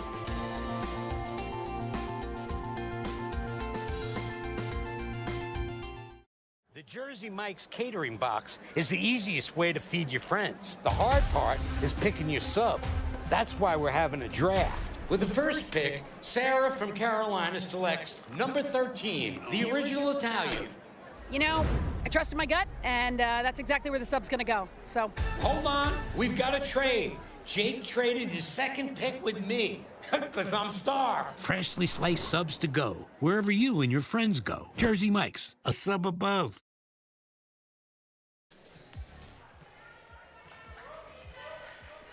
Coyotes lead 93-53 after the Mavericks timeout. Nelson fires a three. That one not going to go. She made one right before the timeout break. As into transition, nice find. High off the glass, could not quite get it there is Slagle. It's Molly Johnson that's just checked in for Avery Ostrom. Stevenson. It's gotten open. Emily Dutke firing the three. She connects. What a pure shooter. Good find by Stevenson, too. You could probably hear that coaching staff telling Stevenson to pass the ball, pass the ball. Open. Surprised Williston didn't hear that and flock over there. At least it'd be like 3 to 4 seconds. Ergens. Nice find. To Slagle. She wants a three ball of her own. Into the hands of Johnson on the other end. 5 seconds on the shot clock off the feet of Ergens. Here comes a mid-range jumper for Wilcox. Stevenson flies in for the board, and a foul on Williston. Yep, just a little over-aggression there, a little out of position on the rebound, and we're going to be shooting free throws the other way. As that's going to be the fourth foul for Slagle. So Slagle, Wilcox, and Ergens all have 4. Looks like the JV game for the boys has just concluded. As Stevenson's first one is good. She's had a solid game, Stevenson. Good job attacking the basket, getting to the free throw line. Had some nice mid-range jumpers. She's had a lot of pressure with having to handle the pressure. She's done a good job. Just a freshman. And that's her season high. 16 points. Good for her. There for Stevenson. Hey, we've already seen 3 season highs here tonight. Yeah. Oh, wow. Find Wilcox to Johnson. Oh, man. Hey, they're just having fun out here now. As Ergens trying to get it to Johnson. Poked away there by Zastapol. Way to get the hand in the passing lane. Jovi Zander coming back next time for Williston, and she will check in.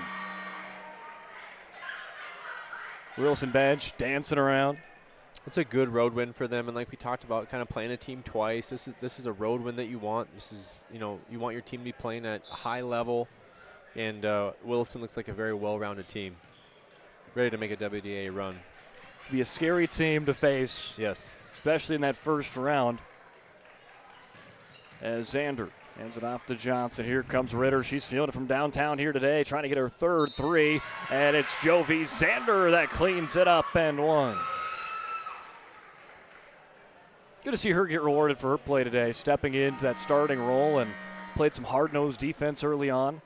And I think Avery Ostrom checks in. I think they might have notified her where she's sitting at point-wise. Yeah, I think you're right. I think she wants to get that 5-0, Brock. She's got 48, one bucket away. She's And going to clean it up. 50 points Timeout. for Avery Ostrom. They pick up the 50. They call the timeout. And, hey, why not? A big, monumental milestone for Avery Ostrom. They didn't have to run a set to get that for her, Brock. They just get the offensive rebound and put it up for 50, and that kind of goes to show what kind of player she is. Well, I didn't think we were going to see someone drop 50 points here tonight, but a great performance. I don't even know I scored 50 points my entire 7-year career in basketball, so let alone one night. Well, like you said earlier, like both her and her sister can play at every level, from the perimeter to the mid-range to underneath, and you know what the crazy thing is they're only sophomores. If they're this good already. Yes. Yeah. Now I will say the road will get harder. As you progress, like other girls will catch up in competition. You know what I'm saying? So, and I think the two girls are definitely going to be putting in the work. And also, she is now checked back out. So she checked in for about 2 seconds to get the 50. Which is a great, you could, as a coach, you couldn't ask for any better situation. Not risking an injury, go there, get your milestone point, and let's get you back on the bench, and let's get you home. It's good for that coaching staff, too, just letting her go for it. That is, yeah. I agree. Some coaches are a little bit more strategic down the stretch. Yes. Stevenson into Dukey. She's hitting some three-pointers today, and they continue to reign. Nice set play for Dukey there. She's shooting the ball very well. I think that's her season high, too. Well, 61 points for Dickinson High. As Ritter, hard off the glass. And, yes, that's a season high for Emily Dukey. Yeah. So 2 players on each team have had season-high performances. They're going to get one on the other way if they want it. Yep. Stevenson to Dukey. In a career game behind the arc for her. She has 6 3-pointers. Why not? Try to get it 7, just short. Stevenson, cleanup crew for 2. She plays a little bit like older brother, doesn't she, Brock? Yep. She's tough down there. Get the rebound and put it up. And be strong. Ritter fades back. Here comes Slagle. Pump fake and drive. Swirls in, swirls out. Here's the rebound for Dickinson.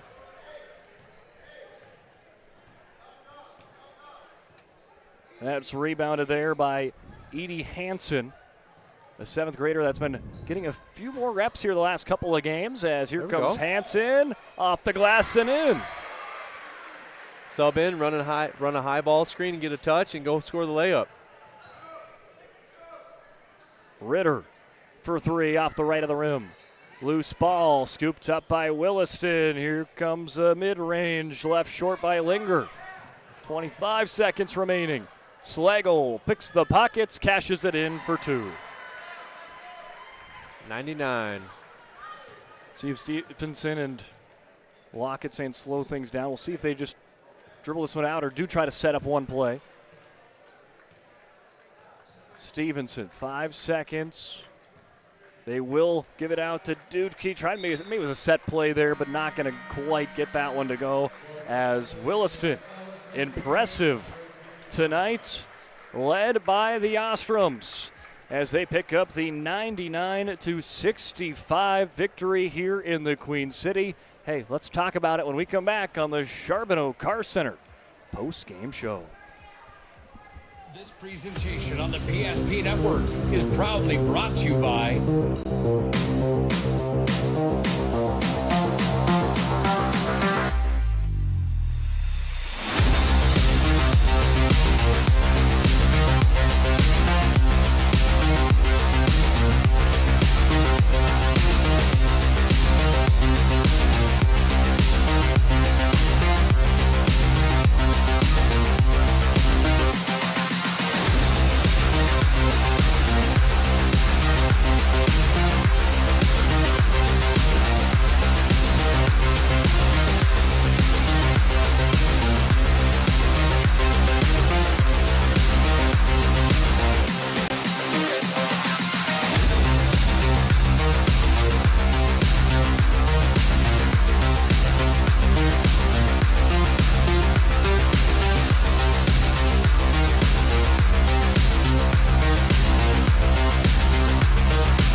social media platforms.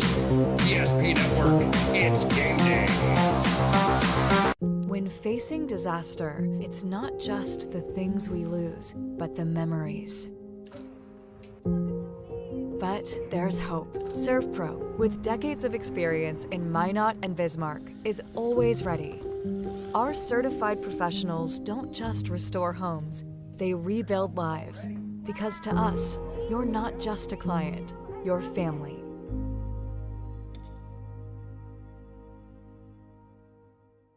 Our stylists are trained to understand the nuances of cutting men's hair. Less pomp, more adore, huh, Brittany? Square face, wavy hair. Mid-fade with a textured top. Finish it off with the hard part and taper that neckline, coach. Cowlick, what's the move? It's not just all about hard work here. Hit all. 7. Pressure. Points. Yeah. It takes expertise to be a sport clip stylist. Here? That's the spot. Right there, huh? Sport Clips, the pros in men's hair. Whether you're looking for a full-service financial plan or planning for farm or business succession, Planning Team Financial Advisors is here to help you work toward achieving your financial goals. With locations in Bismarck, Garrison, and Center, our full-service team of professionals are dedicated to helping you work towards achieving your financial goals. Visit us online, planningteam.com. Securities offered through LPL Financial, member of FINRA Civic. Investment advisory services offered through New Edge Advisors, LLC, a registered investment advisor. New Edge Advisors, LLC, and Planning Team Financial Advisors are separate entities from LPL Financial. Planning for the future is difficult, but pre-planning your funeral is a thoughtful way to ease the burden on your loved ones. At Stevenson Funeral Home, our compassionate team will help you create a personalized plan that reflects your values. We'll make sure that your wishes are honored and that your family will have peace of mind in a challenging time. Call us today to start your pre-planning journey. You can count on us to be with you every step of the way. Stevenson Funeral Home.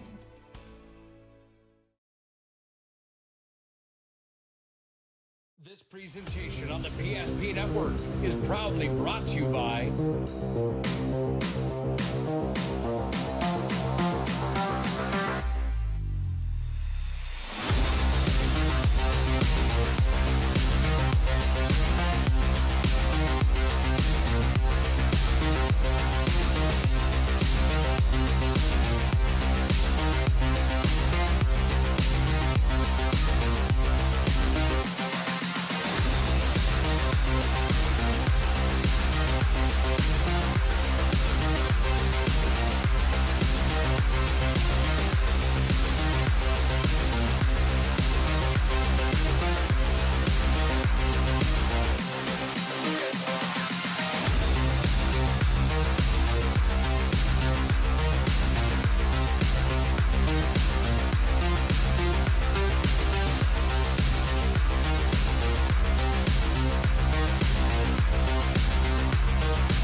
social media platforms.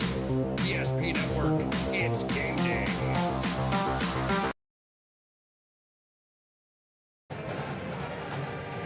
Welcome into the post-game show, brought to you by Sharman O'Carr Center. They are drivers in Dickinson, New England, Richardson, Belfield, and Williston, North Dakota, Glendive, Montana. Work hard and play hard and need a car that can keep up. That's why they choose to offer Buick, GMC, Chrysler, Dodge, Jeep, and Ram lineup at their dealership in Dickinson.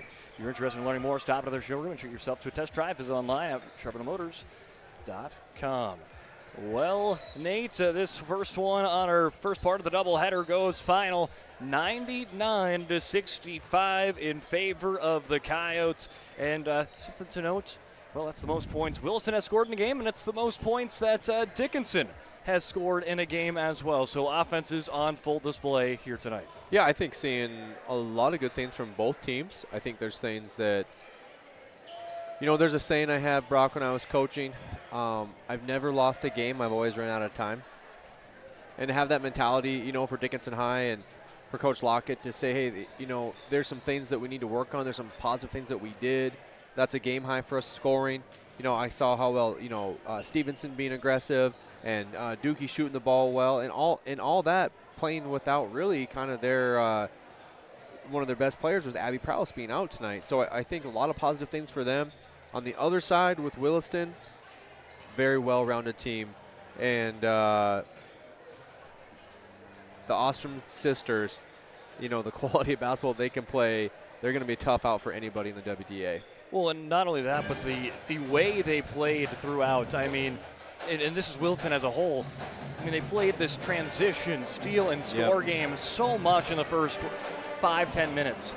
And then they transitioned and said, okay, let's play a different style of play. You're right. And they were productive any way they played, any type of setup, offensively, and they made some nice defensive stands as well. So, again, this is a Williston team that is not maybe a one-trick pony, if you will. I mean, this is a team that has multiple ways of putting points on the scoreboard. Yeah, that's a good point. And I think when you get to tournament time, you have to be able to play in the half court. You have to be able to score in the half court. And especially if you get down to the last 4 minutes of a basketball game, the pace will slow down, and you have to be able to execute in a high level. You have to know time and possession. And from what I've seen from Williston, I think they can do it. They can do either pace, like you said, and then defensively, they create so much offense on the defensive end.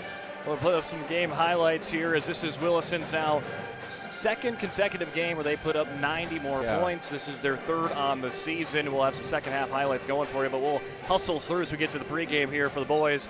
But a lot of new season highs. Jenna Nelson ties the season high at 8 points tonight. Tatum Fisher with 2 points. Leah Zaspel had 1. Claire Rodakowski with 5.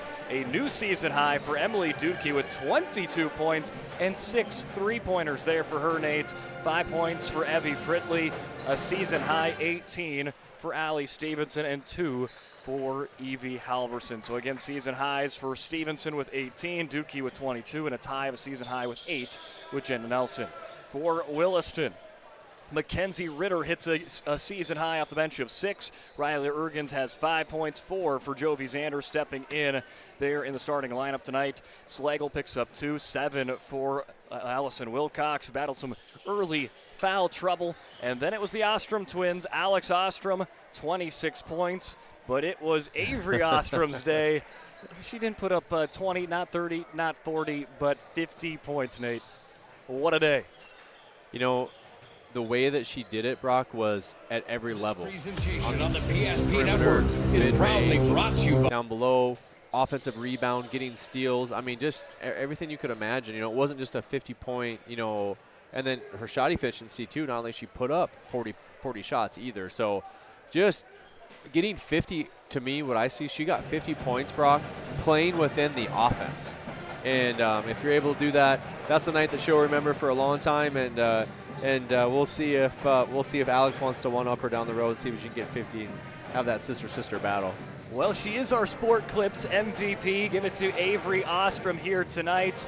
And our camera operator, Zach Sprague, went down there to give her these Sport Clips, and she said she didn't even know she had 50 points. So, hey, it doesn't matter where you're at. You're just going to keep on shooting. If it's going in, it's going to be going in. I love that mentality. I don't know how many points I have. I know our team is winning, and the stats will be the stats at the end of the day. And I think watching both her and her sister and her teammates play, the only stat they care about is the win and loss column. I think the coaching staff knew where she was at because they placed her in for 2 seconds to get one more bucket, but she had no clue. But a great performance there for Avery Ostrom, and Williston will pick up their 8th win on the season. They go 5-4 right now inside the WDA. Here is a look on the standings. Right now sitting in 5th, but that win ties them with Legacy for 4th place. So something to keep an eye on as we're starting to go through playing the teams a second time around. Well, let's take a break, and when we come back, we will start talking about the boys in the pregame show brought to you by Valvoline Instant Oil Change. That's coming up here shortly. This presentation on the PSP Network is proudly brought to you by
PSP Network on all social media platforms.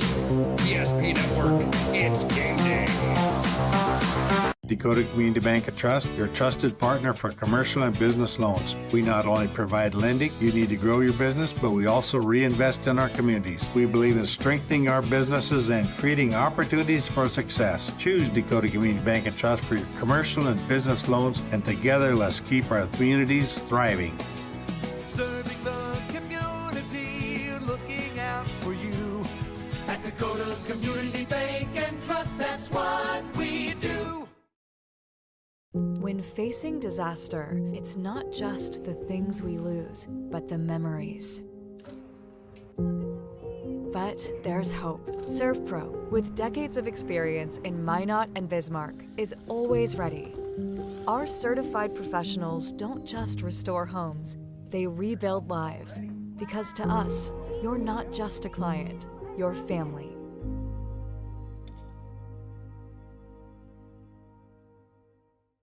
Since 2003, the architects and engineers at Ackerman Esvold have been enhancing everyday life.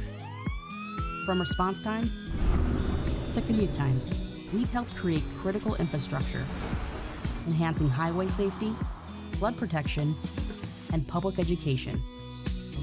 And we're no stranger to enhancing fun, family outings, and even game time. Ackerman Esvold, working to enhance your everyday life. Great news! If you're looking for a new vehicle, Ryan Family Dealerships has the best selection we've had in years. You'll find fantastic offers from Nissan, Honda, Chevrolet, Buick, GMC, Cadillac, Chrysler, Dodge, Jeep, and Ram. Hold up! Ryan sells Chrysler, Dodge, Jeep, and Ram? Yes, we do, and we'd love to sell one to you. Visit one of our 5 convenient locations in Minot and Williston. Get your next vehicle from a name you know and trust. Ryan Family Dealerships. That sinking feeling you get when this happens? That's oil change anxiety. The anxiety of being without a car with a billion things to do. The fear of being overcharged. The stress of not knowing where to go or who to trust. But you never get those feelings at Valvoline Instant Oil Change, where you can watch us work right from your car, and we finish up in about 15 minutes. We changed your oil and did our 18-point safety check. Valvoline Instant Oil Change. Service you can see, experts you can trust.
This presentation on the PSP.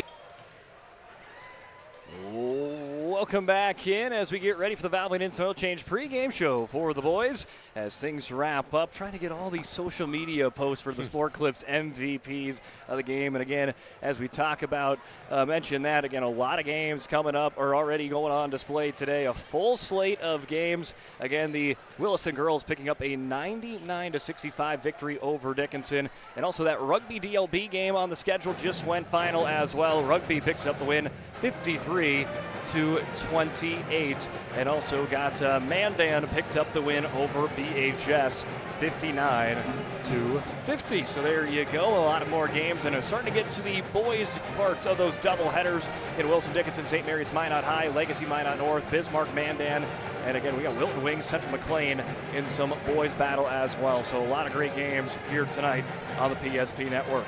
Well, we have finished up the girls' game tonight, so let's get ready for our second and last game here, Nate, as let's head on over and take a look at these two squads. But first, let's take a look at where they stand in the standings. Dickinson sits in a tie for third with Minot. Right now has the tiebreaker over Minot. But for Dickinson, maybe having a little bit of that bitter taste in your mouth after last night, falling to St. Mary's in a heartbreaking fashion. And for them, I mean, that win was in their hands at a couple different points. Maybe, I mean, it's hard to kind of nitpick and put in all at one thing, but I know one thing they do want to focus on is free throw shooting, something that we saw Williston girls do at a very high level earlier. I think Brock, for Dickinson High, honestly, this is the best thing that could happen for them is losing that game last night and then be able to get on the court again back-to-back nights and get that bad taste out of your mouth, and then they can kind of move on and progress with their season. I think this is a great opportunity for Dickinson High to come out and see how gritty they are and know that they need to execute at a high level. And like I said, get that bad taste out of their mouth from that loss last night and see how they come out and compete. Williston right now sits on 10th. They're looking for their first WDA win on the season. For Williston, 1-10, 0-8 in WDA play. And they've got maybe a familiar name that is leading this team, Quinn McLaughlin. And McLaughlin, that is brother to football coach for DHS, Dawson McLaughlin. So a little family reunion here in the Queen City. It wouldn't be North Dakota if we didn't try to connect people by who you knew. And, exactly. And it's going to be fun. We see Coach McLaughlin there in the stands here to support, obviously, his football players and obviously his brother here. So, for Williston, don't worry about what your record is. You got to come here on the road. You practice all week and all through the weekend and yesterday to prepare for a really good Dickinson High team, and they want to come out and they want to have a great start.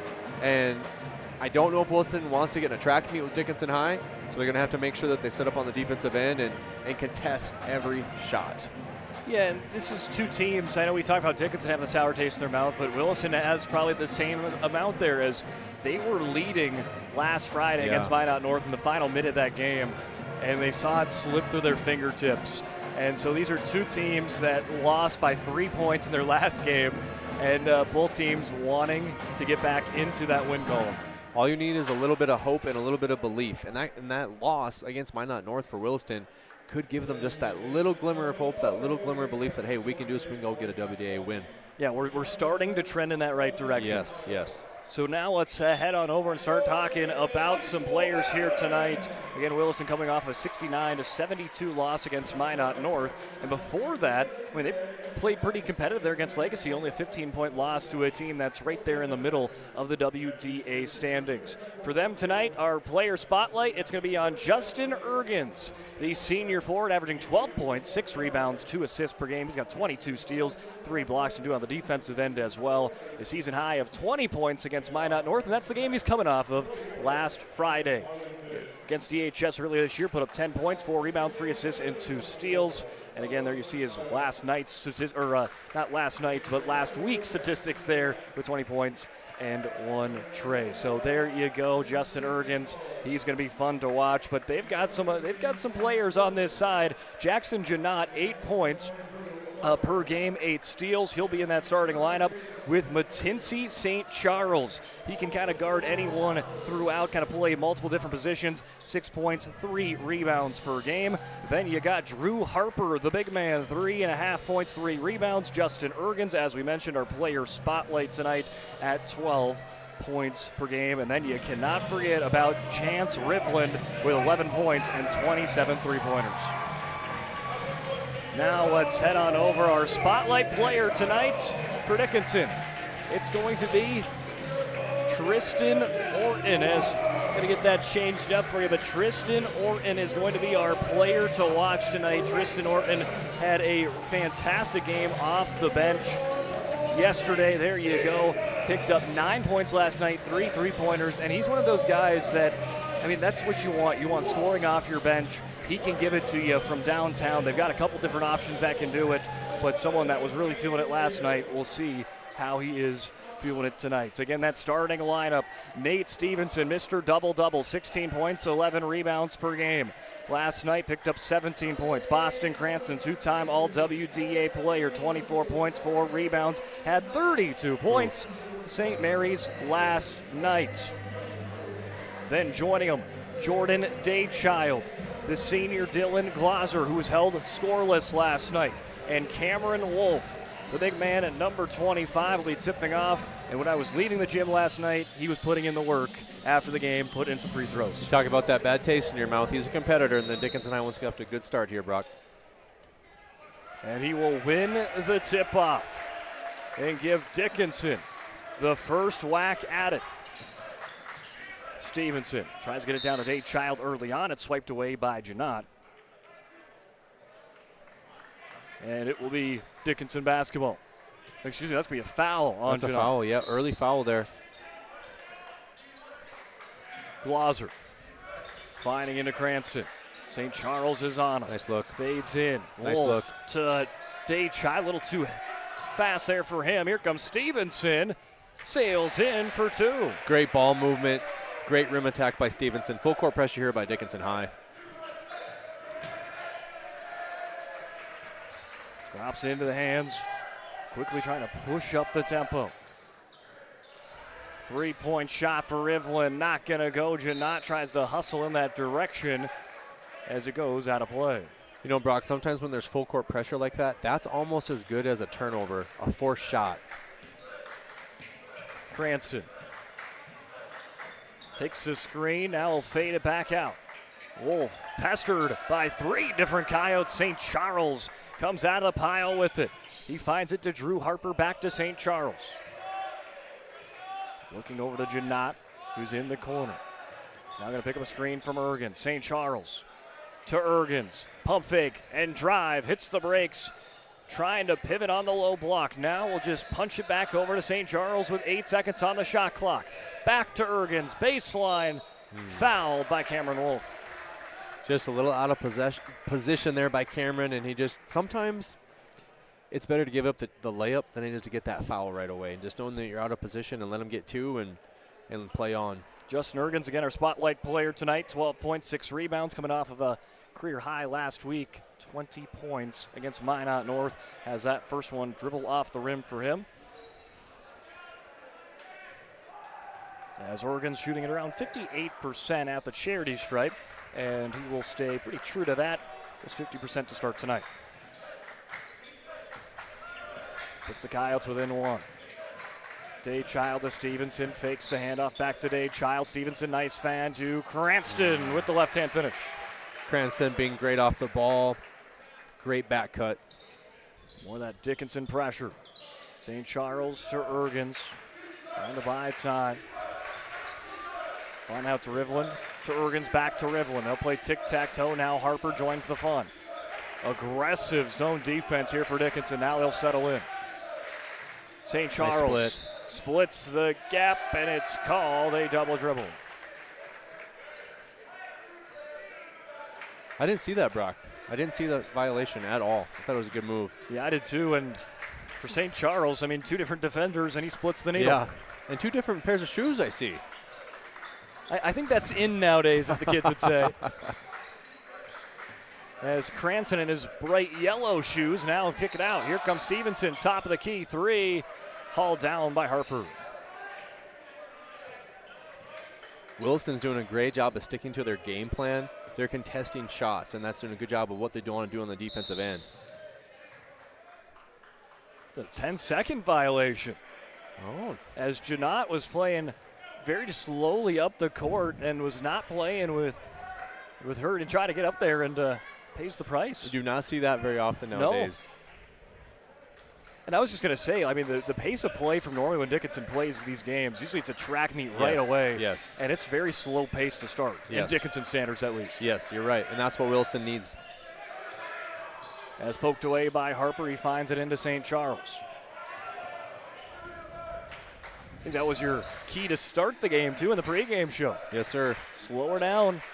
And that's what Wilson's doing, trying to make Dickinson play their style, not the other way around. Nice curl. Here comes Janot, and it's cleaned up by Harper for two.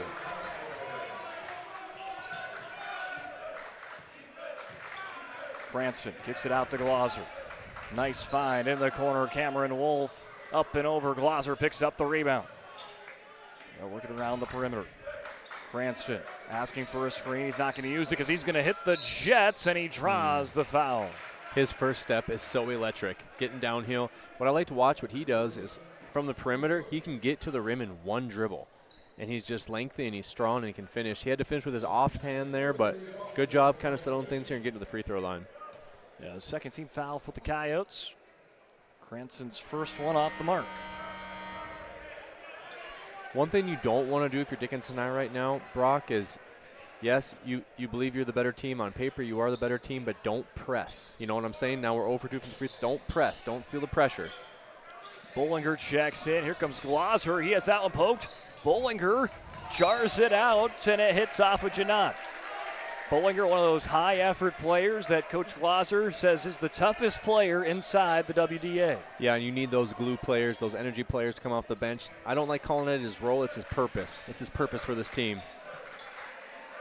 And he can kind of play in the spot starts, too, if they like the matchup. Yes. As Datechild looks up to Glauser. Glauser finds a lane. Nice pass out to Stevenson. Stevenson opens up the left side. Now a little spinnerama off the back iron. Bollinger right on cue. Pokes that one in the direction of Datechild. St. Charles is there. Somehow doesn't touch out of bounds. And some help there of Coach McLaughlin calling a timeout. We'll take one with them. It's a 1-point basketball game with 14:09 in half number 1. Dakota Community Bank and Trust, your trusted partner for commercial and business loans. We not only provide lending you need to grow your business, but we also reinvest in our communities. We believe in strengthening our businesses and creating opportunities for success. Choose Dakota Community Bank and Trust for your commercial and business loans, and together let's keep our communities thriving. Serving the community, looking out for you. At Dakota Community Bank and Trust, that's what we do.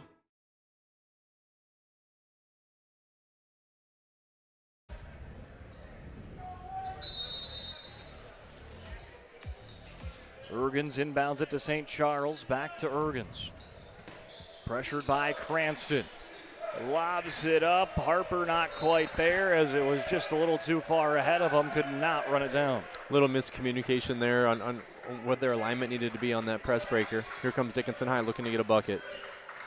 Cranston, quick zigzag. Flips it out to Bollinger. He'll reset at the top of the key. Pivots one way, back to Cranston it goes. St. Charles again with that aggressive defense on Cranston, and he'll be called on the hold, I do believe. Yes, indeed.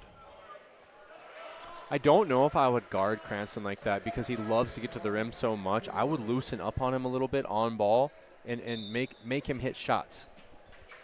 And we see that a lot of times. He's not afraid to shoot when someone's in front of him either. Correct.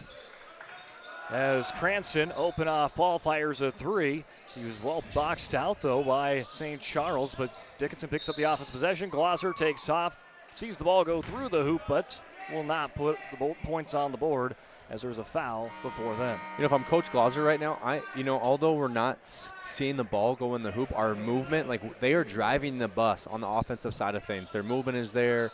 They're attacking the rim. Just going to get buckets to drop, just like that's a good take. Just need to get it to drop. Almost on cue. Yes. I know Glauser's bucket got put off the board, but for him to not score yesterday, hey, that's a good confidence one. Even though it doesn't count, at least seeing that ball go through. You're right. We're going the other way here.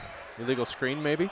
Illegal screen. I think they put up the 1-2, or no, 2-1, so we'll go the other way. So that's going to be on Drew Harper. So that'll be his second.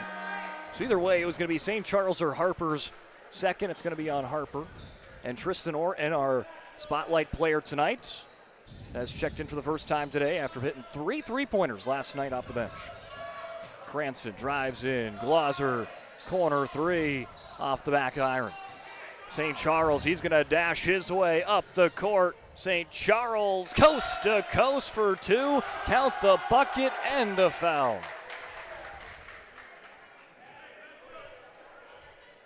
He's got straight line speed, Brock. He made it from the half-court line to the rim in about 2 dribbles.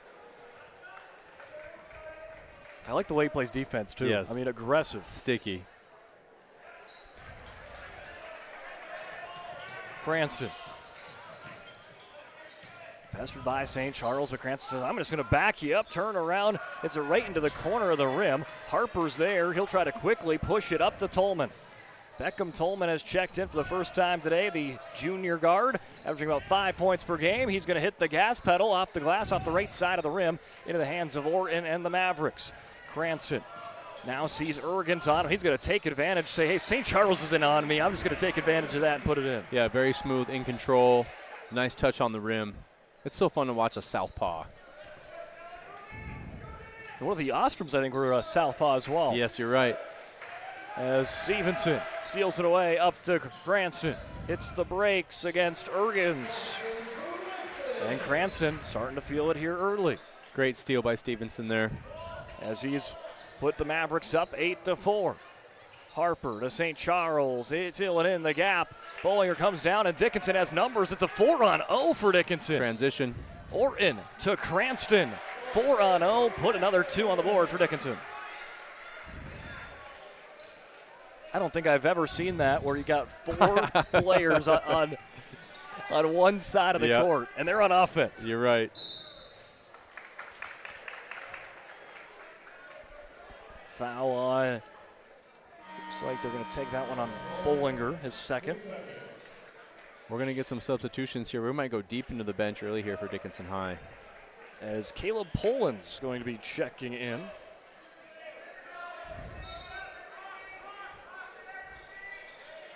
For the first time today, as well as Drake Lopez Cervantes for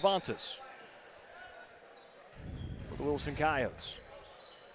Turn and shoot for Harper, brought down by Polans. Polans tries to quickly run down this court. He picked up his dribble, now needs some help. Orton will give it to him. Glazer works to his left, plays it in to Cameron Wolf. Cameron to the top of the key. Tristan Orton off the mark. Here comes Polans, high flying, keeps it in, and they'll quickly try to run down the court and take advantage to not, but Dickinson not going to let the numbers game go the other way. Well, if you look at Dickinson High's bench right now, they have a lot of their premier players sitting down right now. It's going to be a big stretch for Williston to make a run. Ergens blocked away by Wolf. Picked up off the glass, can't quite get it to drop as Janot. Wolf to Polans. Nice. High off the glass. Almost what you see on the football field there with Polans bringing that one down. It was a fun offense. Led by Nate Stevenson this year with Polans, Leeson, and Glazer right on cue as the receivers. Here comes Glazer, nice find. Unselfish play, Wolf gets the bucket. As Dickinson leads 12-5, another timeout. We'll take one with them. 10:26 remaining in the first half. My dad passed away. He was 63 years old and he passed away of a heart attack. At the urging of my wife, she had been asking for years that I get a heart screening. Dr. Mertz did not hesitate to order a test for me. Dr. Canver, there are 8 billion people in this world and there's only one person in the world that has held onto my heart physically, and that's Dr. Canver. It makes you know that if there is an issue, what better place is there to be? At Badlands Pet Crematory, we understand that pets are family. Unlike other crematories in the area, we are the only dedicated pet crematory that offers private individual cremation. One pet at a time, 100% guaranteed. From start to finish, we personally handle your pet with the utmost care, ensuring that you receive only your pet in return. Choose Badlands Pet Crematory, because saying goodbye should come with certainty and trust.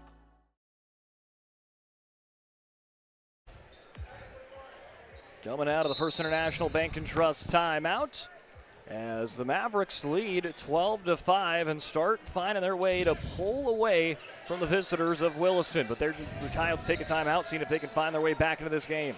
Ergens, nice find to Tolman with the 2-point layup. Great job handling that double team. Get the ball out of the trap. You're going to find layups. Cranston.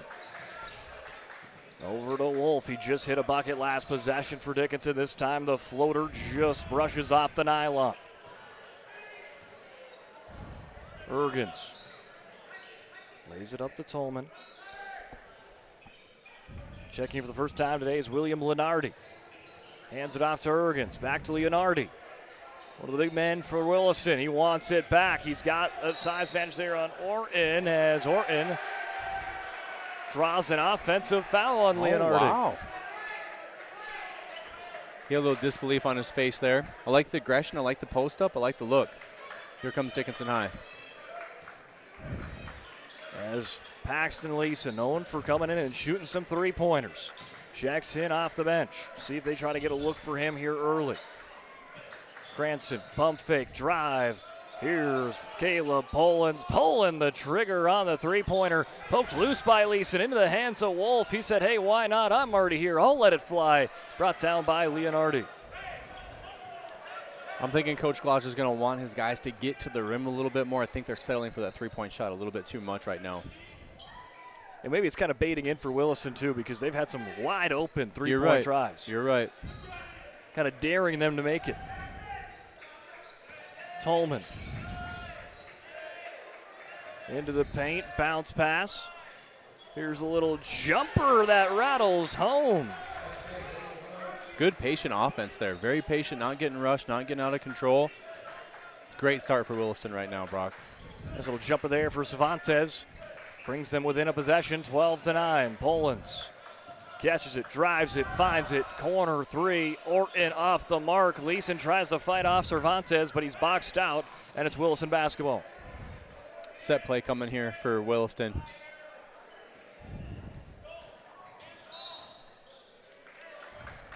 Got a score update as just posting it on social media. Minot has defeated St. Mary's in the girls' game, 83-61, as Minot stays undefeated. Wow. The Majets continue to be the team to beat in AA girls basketball, as Tolman counted on the travel. A lot of substitutions coming in here. That was Wilson's time to make a run here, and I think Dickinson High said, hey, our guys are rested up. We're going to go now. As Daychild checks in, he's joined by Leeson, Glauser, and Bollinger. Daychild just passes it to Bollinger. Up by 3 is Dickinson with 8 minutes remaining in the first half. Working around the perimeter. Daychild bounce pass to Stevenson. St. Charles pokes it loose. Stevenson finds a nice play to Glauser with the finish and the foul. That was a great take. Up and under. Drew the foul. He needed that. As you said last night, going over. Good to see him get in there and see the ball go in the hoop. There he goes. I mean, that's the Dylan Glauser you're used to seeing. Correct. As Dylan averaging around 12 points per game and around 57% at the charity stripe. He'll go 2 for 2 there. Cervantes turns it over to Leeson. Turn on the Jets, but he's ran down by Ergens.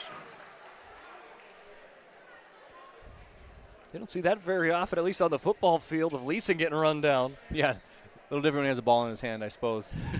Dribbling.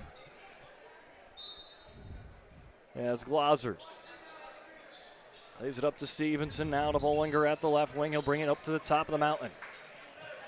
Stevenson, pump fake, drive, kick it out. Bollinger, pump fake, settles in. A little free throw line jumper off the back of the rim. That's a good shot.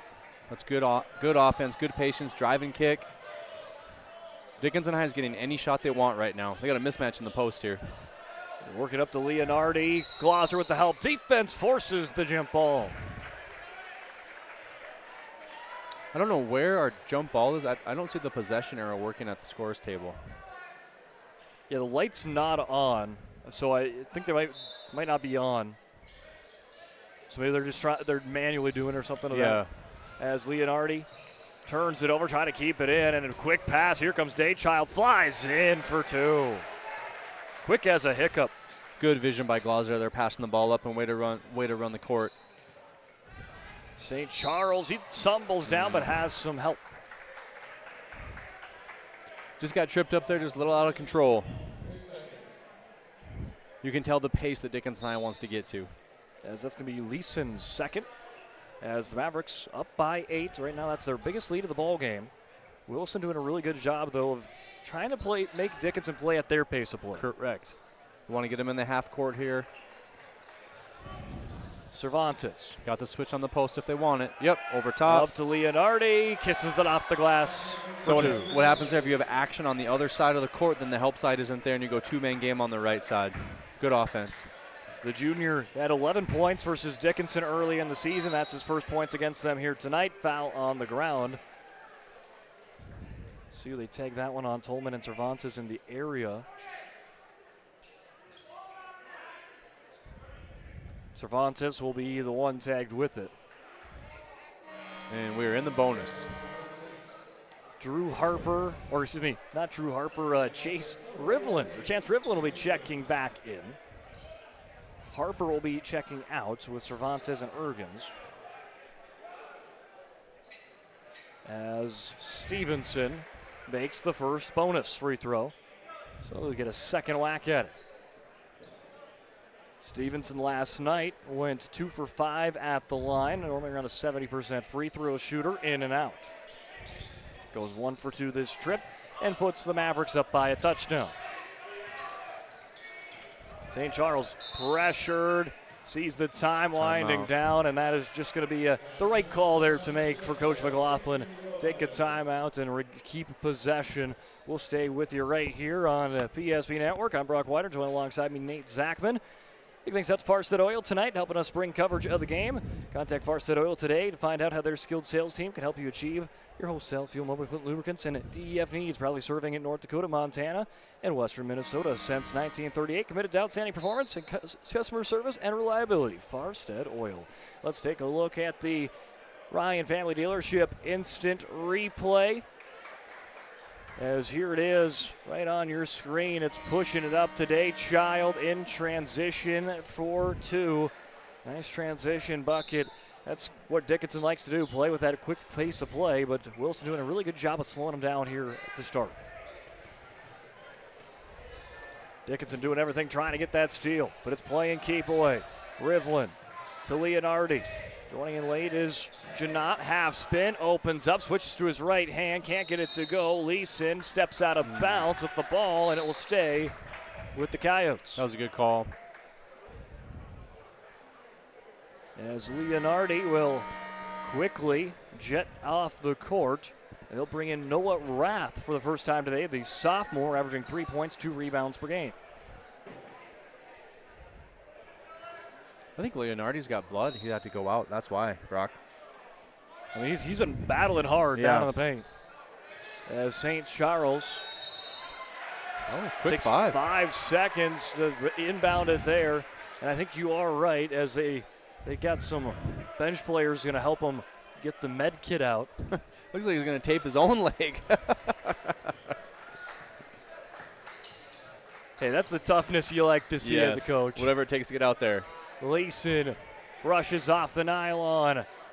Brought down by Raff. St. Charles in transition. He's got Tolman. Tolman stopped by Bollinger. He's going to shoot it over the top of him. And Tolman cashes in. Nice control, playing off of 2 feet. We got a 5-point game here, Brock. 18-13. Glauser. Bounce pass. Bollinger wide open. Why not let it fly off the rim into the hands of Raff? It's a total team effort wrapping up Leonardi over there. They got 3 different Coyote players helping him out. Rath loses the handle on it. It's going the opposite direction. There's our camera crew coming in, showing it off. There you see Leonardi taping his own leg with the supervision of a couple of his teammates. Those are the shots we love to see on the PSP Network. Yep, and he's saying, I'm ready, coach. Get me back in there. Glauser to Leeson, trying to get back to Glauser, poked away.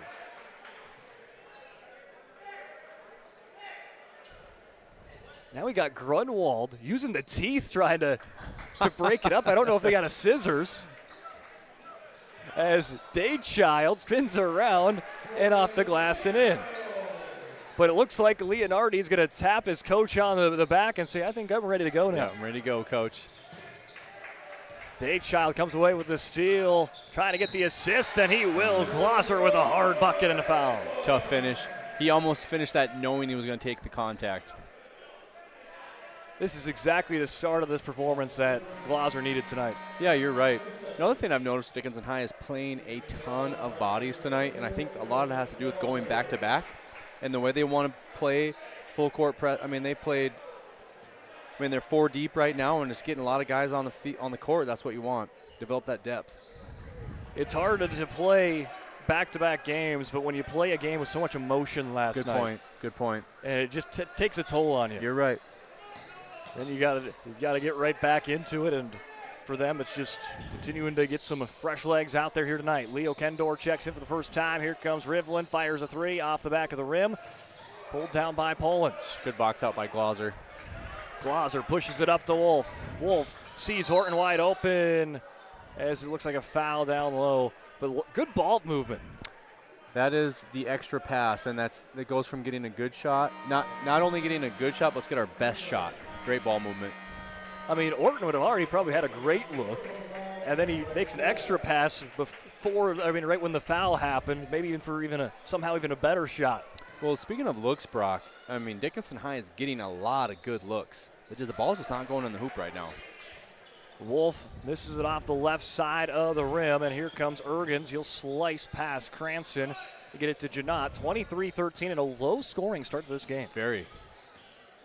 Kendor works to his right, hands it off to Rath, fires the three off the rim into the hands of Wolf.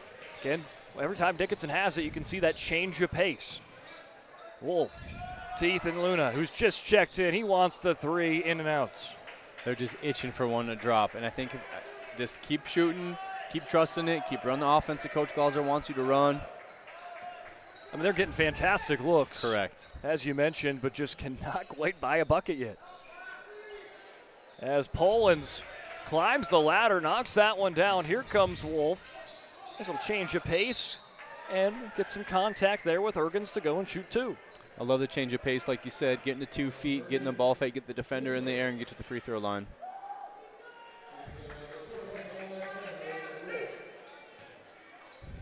Leonardi's still taping. He's got a second color of tape now. So it was not good enough on the bandage. That's good. As Wolf's first one, not going to go.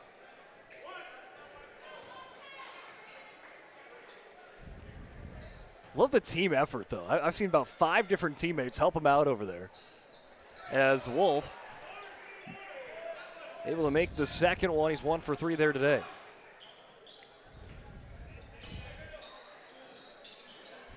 High pass, Tolman brings it in. He'll sling it over to St. Charles. Now to Ergens at the top. Kendor, what a pass, what a find to Noah Rath for 2. That was a great look and good ball movement. They're finding the open man when Dickinson High is pressing. Leo Kendor, he checks in, just delivers a beauty of a pass. Here comes Wolf, slices through, hauled down by Tolman, and then the Coyotes have worked it in to a single digits gap now, 9-point difference. We should be shooting free throws here. Wasn't that? I thought that was 6 to 7. Never mind. As Cervantes works it up to Leo Kendor. Kendor, after a great assist, was trying to set up another. And Leonardi has taken a seat for a second time. Now I think it's wrapped up. I think he had a parent come and help him too. Yep, he's checking in. Cranston draws the foul on Kendor. These are the storylines we love. I know. And Logan Bedsole is a fan favorite here at Dickinson. He's going to be coming in for the first time tonight. Gets a nice little appreciation from his student section. Dickinson High is playing a lot of bodies tonight. Cranston's first one rattles in. I love the student section here because they love their bench players. Yes, they do. Every time a guy off the bench comes in and it makes a play, you can hear it. As early movement. So yep. Cranston will not get the free throw. I don't think that gets attempted, right? It just kind of wipes it off. Correct. Yep, free throw violation. So free throw violation, 25-15. Back up to 10. Cervantes fakes a pass. Has Polens on him, trying to get past the midcourt line, get some help from Ergens. Ergens down to Leonardi, who is, just got done bandaging up. Get him in the post and give him the ball. Bedsole just checked in. Poland's pulling the trigger. NBA three. Hey, why not? That's what they needed to see. Those are those looks they've been getting. Brock finally got one to drop. And, of course, that's the one they get to drop from way downtown. Yes. 28-17. Not always the easiest ones that you make, but they'll take them. As Nate Stevenson checking in for Tristan Orton.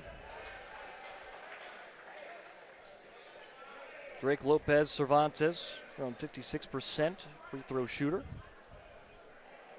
Went 3 for 7 last week against Minot North in the charity stripe.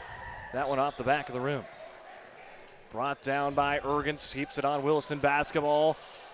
St. Charles's three, hard off the back glass, and a foul on the visitors. Yeah, we're going the other way for free throws. So kind of in that late stages of the half where you get that free throw back and forth action. It's Ethan Luna stepping in. You know, if you're Williston right now, Brock, you got to be, somewhat pleased with where you're at here. You're controlling the pace as much as you can. You're handling the pressure. They don't have the turnovers aren't quite piling up. They're getting shots. They're getting looks. They probably want a couple plays back, a couple more shots to drop. But overall, I think Wilson's going to be happy where they're at. As Ethan Luna gets his first point on the day, he goes 1 for 2 off the bench. Pass intercepted there by Stevenson. Stevenson taking flight hard off the rim into the hands of Leonardi. Now Leonardi wanted to set up a screen, but St. Charles goes the other way. Hard collision out of play, staying with the Coyotes. With 1:43 remaining in the first half, 29-17, Mavericks lead by a dozen.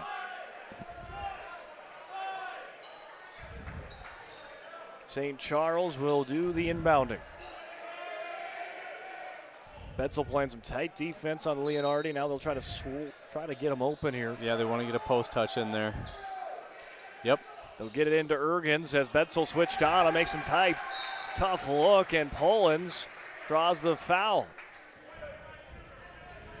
That's a frustration foul right there. Again, fouling 84 feet from the basket, you're going to have, it's of no value at all. As that's going to be on William Lenardi, and it's Caleb Polans going to the line to shoot some free throws. Because at times there is such a thing as a good foul. That was not one of them. This is Polans' second trip all season to the charity stripe. And he will make his first one this trip.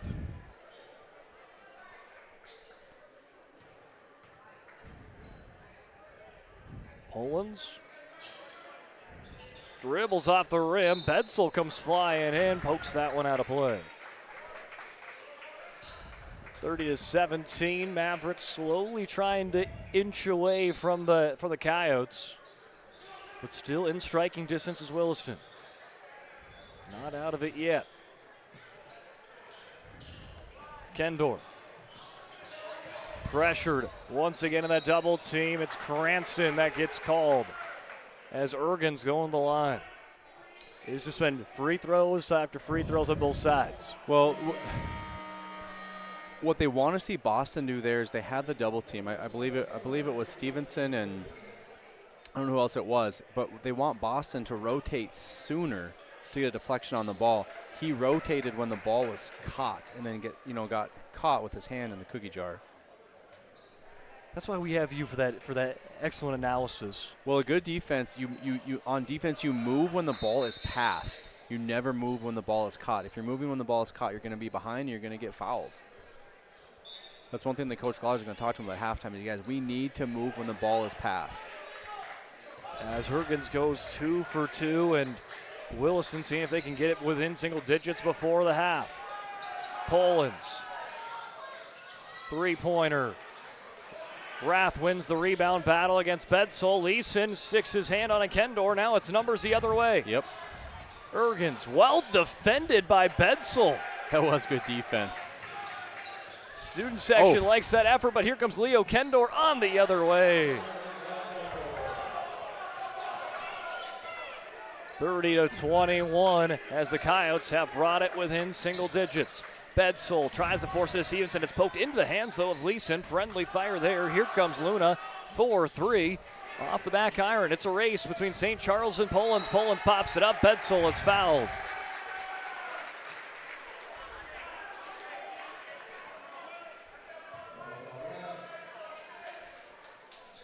You know, Brock, we needed a foul there to slow that down a little bit right there.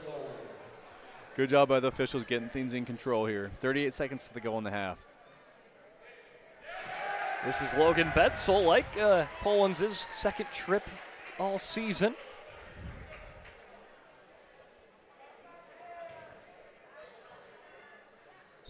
As he will go 1 for 2 this trip. He's 3 for 4 there on the season now, 31-21, but he does help them go back up by 10. As Janot takes it one way, now goes to the left. Hands it off to Kendor. Flips it out. Here comes Rath. Nice spin move. Creates some space. Puts it up. A little hard there. And Poland's shoved to the ground by Rath. And the referee just saying, easy there. Yep, slow it down.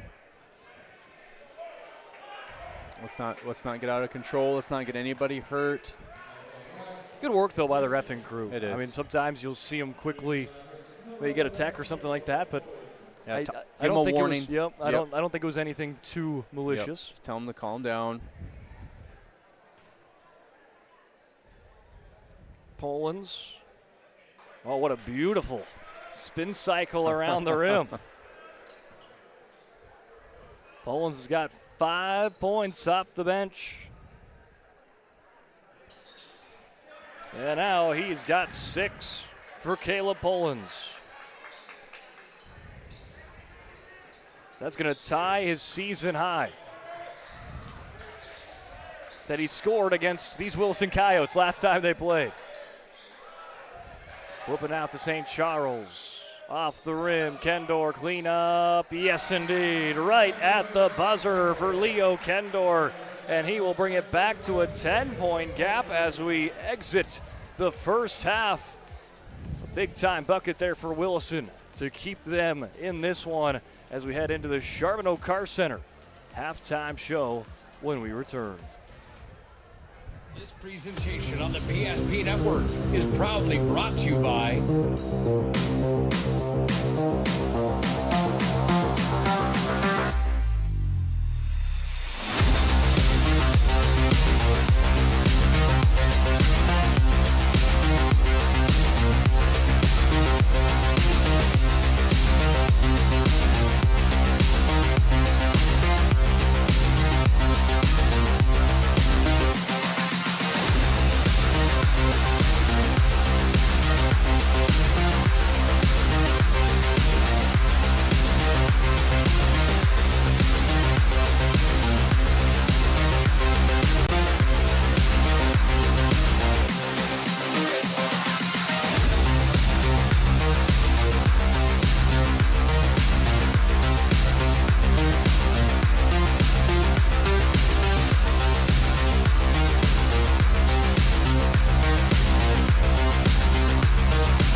PSP Network on all social media platforms. PSP Network, it's game day. Dakota Community Bank and Trust, your trusted partner for commercial and business loans. We not only provide lending, you need to grow your business, but we also reinvest in our communities. We believe in strengthening our businesses and creating opportunities for success. Choose Dakota Community Bank and Trust for your commercial and business loans, and together let's keep our communities thriving. Serving the community, looking out for you. At Dakota Community Bank and Trust, that's what we do. Planning for the future is difficult, but pre-planning your funeral is a thoughtful way to ease the burden on your loved ones. At Stevenson Funeral Home, our compassionate team will help you create a personalized plan that reflects your values. We'll make sure that your wishes are honored and that your family will have peace of mind in a challenging time. Call us today to start your pre-planning journey. You can count on us to be with you every step of the way. Stevenson Funeral Home. When facing disaster, it's not just the things we lose, but the memories. But there's hope. ServPro, with decades of experience in Minot and Bismarck, is always ready. Our certified professionals don't just restore homes, they rebuild lives. Because to us, you're not just a client, you're family.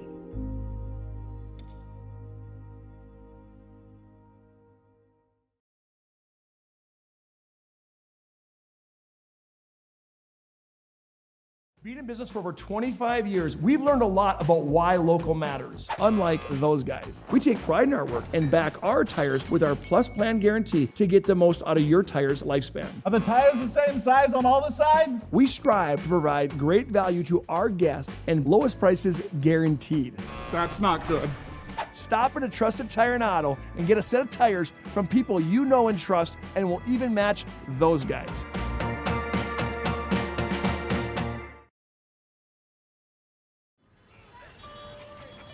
That sinking feeling you get when this happens? That's oil change-anxiety. The anxiety of being without a car with a billion things to do. The fear of being overcharged. The stress of not knowing where to go or who to trust. But you never get those feelings at Valvoline Instant Oil Change, where you can watch us work right from your car, and we finish up in about 15 minutes. We changed your oil and did our 18-point safety check. Valvoline Instant Oil Change. Service you can see, experts you can trust.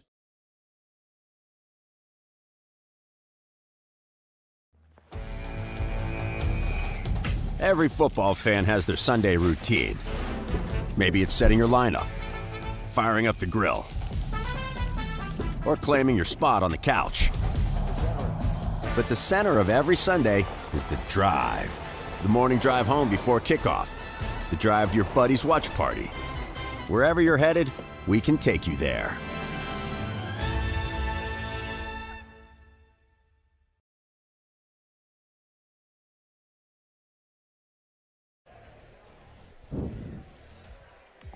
Welcome into the Charbonneau Car Center intermission show here at Charbonneau Car Center. They know drivers in Dickinson, New England, Richardson, Belfield, Williston, North Dakota, Glendive, Montana. Work hard, play hard, need a car that keep up. That's why they choose to offer Buick, GMC, Chrysler, Dodge, Jeep, and Ram lineup at their dealership in Dickinson. If you're interested in learning more, stop in their showroom. Treat yourself to a test drive. Is online at charbonneaumotors.com. Well, the first half of play is in the books, and Dickinson 33 points in the first half. Maybe something that's in unfamiliar territory. They're used to seeing that at a higher number, but after playing a game last night, you can tell maybe a little tired tonight, but still have the lead at the half. Yeah, I think when I watch Dickinson play right now, one thing at halftime I'm talking about is, hey, your guys' body language. There is so much more to the game of basketball than shooting the basketball. And I think sometimes some of these players out here are hanging their head because three ball's not going in or you miss a layup. So I think Coach Glauser's telling them, hey, guys, we can control so much more than just shooting the ball. And the offense that they're running, like we talked in the first half, they're getting great looks. I think for them, they need to continue to get those looks, see the ball go through the hoop, and just create better offense on the defensive side of things. And just coming out high energy. They played a ton of kids in that first half, and they want to make sure they come out.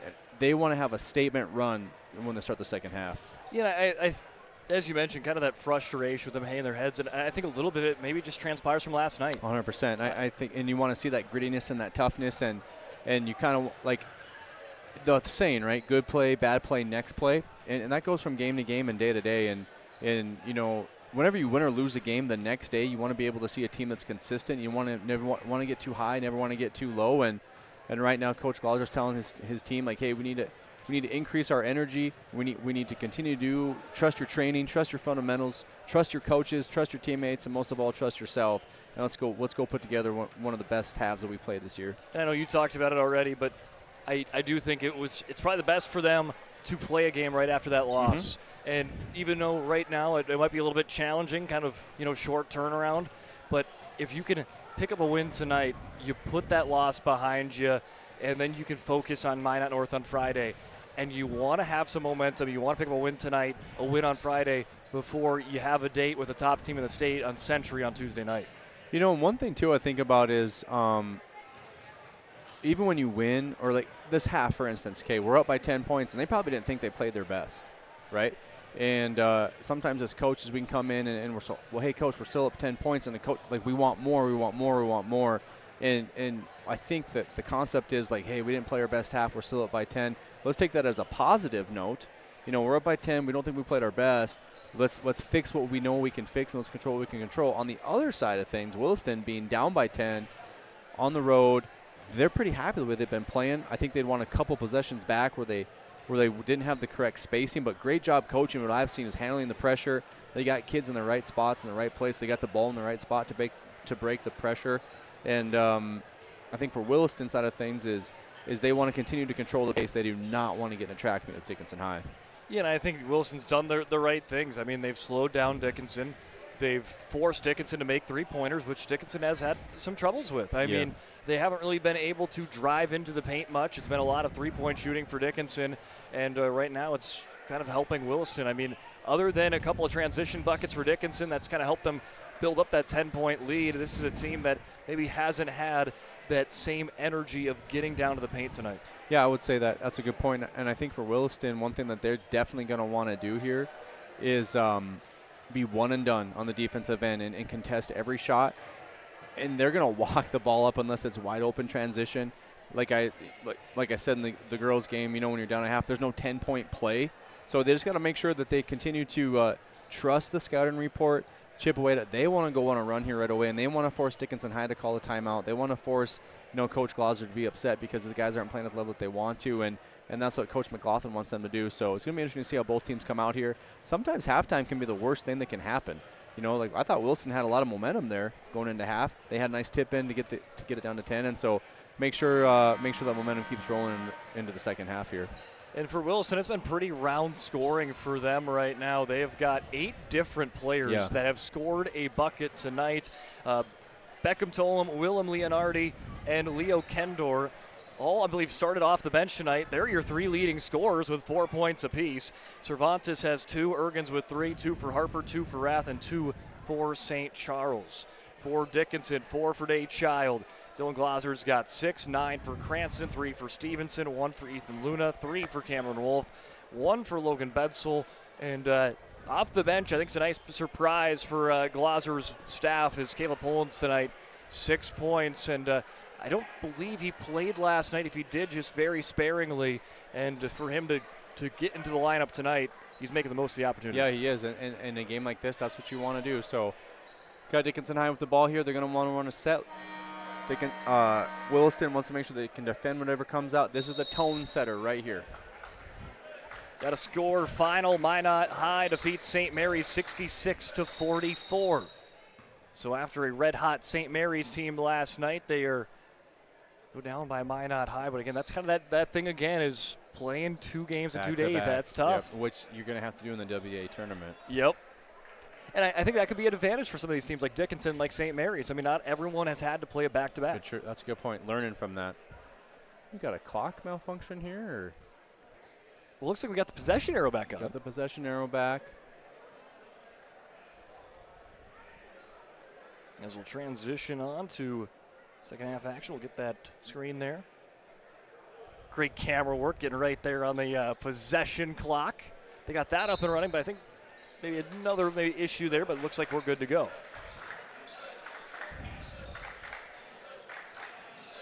$18 minutes on the board in a 10-point game. Cranston all the way from another zip code, nails the 3. That's the tone setter that they wanted. That was a double stagger with a flare screen to give Boston a look.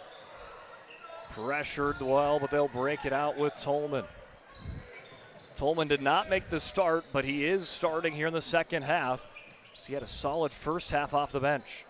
As Tolman says, hey, why not? We'll try to answer back that one off the cue. Ergens picks it up to Harper, back to Tolman. Hey, put that shot behind you, clean it up, and make the next one. Dickinson High missed a box out on the weak side there to clean up to finish out that possession.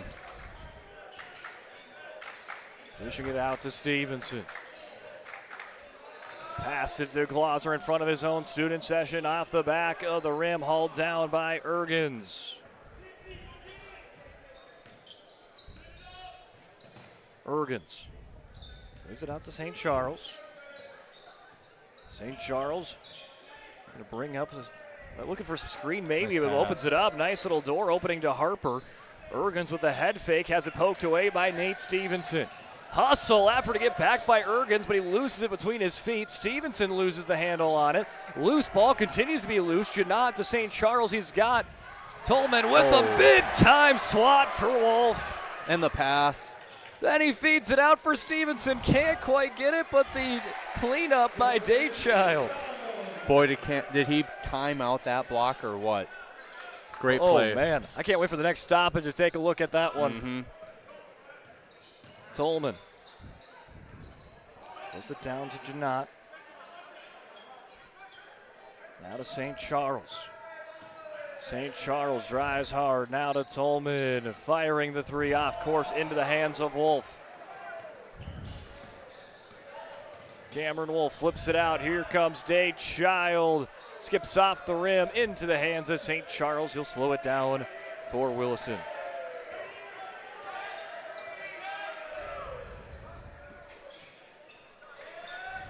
Oh, Getting good the hustle. hand in there. Cranston with the hustle. Here comes Daychild. Takes a peek behind him, and he wins the race for a pair of points. Nice start to the half for Daychild with a pair of buckets. It all starts on the defensive end for Dickinson High. Tolman to Harper. Pump fake. Gets Cranston in motion. Little floater, not going to go.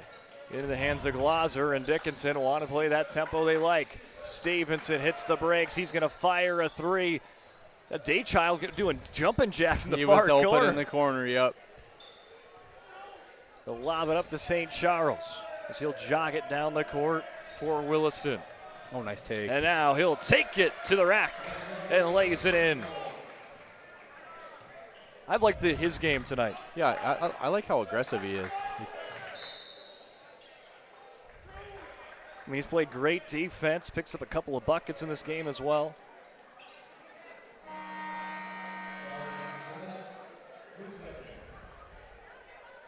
It's 40-27, 14-41 remaining. That's going to be the second foul on Jackson Janot.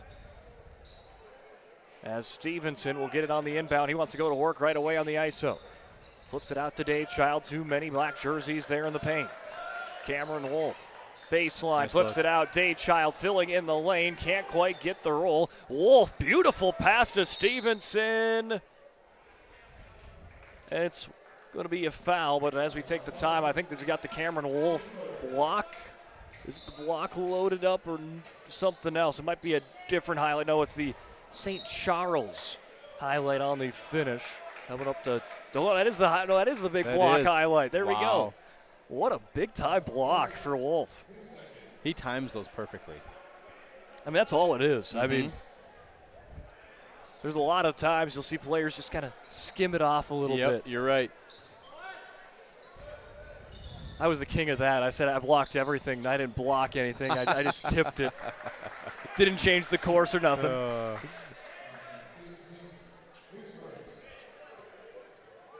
You know, watching Dickinson High's pressure, their on-ball pressure is great. I think one thing that Coach Glazer is going to watch in film, and he probably sees it right now, is their rotations off of the trap. You can work so hard on ball, but if you don't have 3 or 4 other guys working off the ball for the defensive rotations, all your hustle is for nothing. Ergens works to the elbow. Flips it out to Harper. He'll carve his way. Stevenson gets a hand in the mix. It will stay Williston basketball. Stevenson, though, he's one of those all-effort players. Yeah, he's just an energy guy. He just gets a ton of energy touches, deflections, rebounds, just like, oh, we got him over the back there. But not for the lack of effort. Correct.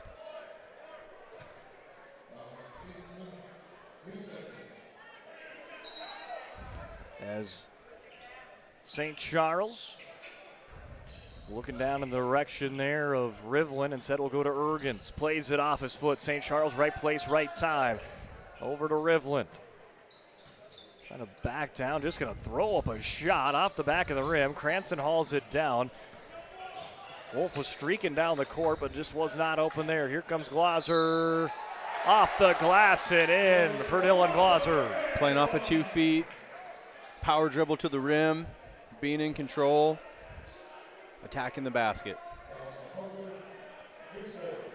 It's going to be the fourth foul on Drew Harper. So he'll take a seat, and Leonardi will check in. You know, Brock, we talked about this at halftime, but, you know, we're at 13:36 here, and Dickinson hasn't had one substitution yet. They're sticking with that first 5. Glosser makes the free throw. We were talking about it off air, where there was a lot of substitutions for Dickinson. And as we talked about, could be a big part of them playing a game yesterday. Let's rest the starters and then let them go in the second half. As brought down on the board by Rivlin. Ergens a stop, rocking a hard place. He turns it over to Glosser. Glosser plays it down Stevenson. Nice find, Tate Child. That is good basketball. Good patience by Stevenson, good vision. He might be a little bit of quarterback, huh? A pretty good quarterback at that. I think he was second in passing yards inside the WDA for AA. As here comes Daychild. Oh, what a little pass by Daychild. Little drive-by. Very unselfish play. This is what Coach Glosser's been looking for all night. Is this kind of ball movement, this kind of pressure on defense, diving for the ball. St. Charles whips it out to Rivland. Three-pointer not going to go. Another hustle play. St. Charles, the one to come out of the pile with it. Flips it out to Rivland and just going to get tapped from behind by Stevenson. Wrong place, wrong time there for Stevenson.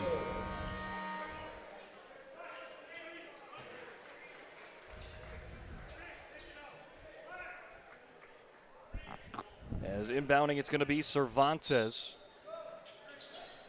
As you'll look down in the paint to Leonardi, nothing is there. So he'll play it to Ergens with 12:27. Has it poked by Cameron Wolf. Quick hands.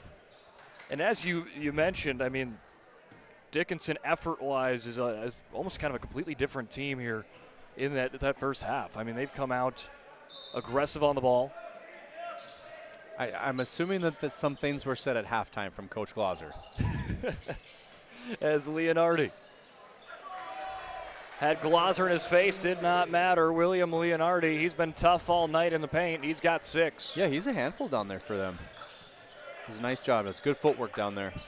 As Wolf loses his handle. He'll direct traffic. Give it to Orton in the corner. Orton to Wolf for 3. Brought down there by Glosser. He'll evacuate out of the zone. Pump fake. Put it up for Cranston, making it look easy. Boston Cranston. Love the ball fake, setting the feet. As soon as he saw his defender jump in the air, he knew he was going to do with the ball. Pass looked like it was going to be off the mark, but it was right to Leonardi. I think you heard some audible gasp from the Williston fans as Rivland fires a 3. That one off the back iron. Here comes Ergens sailing in, leaves it back. Leonardi sizes it up and puts it in the hoop. He has a good nose for the ball. He plays well off the ball. Orton almost stumbled back. Gives it to Cranston. He just made one. Hey, why not make it 2 in a row for Boston Cranston? His third three-pointer in the game, his third three-pointer in the second half. Leonardi, he's feeling it. A little Euro step for the big fella. He's got 10 points. A well-earned 10 points off the bench for Leonardi. Cranston, that's a heat check. That's a heat check that was short. I don't think Coach Glosser is going to be happy with that possession. Was there be a heat check on the other end? Do they try to get to Leonardi? As Kendor to Cervantes at the right wing. He's looking over on the opposite side of the court. Cervantes saw Leonardi kind of flash open for a second and then got a double pumped and took the shot as Dickinson got back on defense, and there's a foul on Leo Kendor.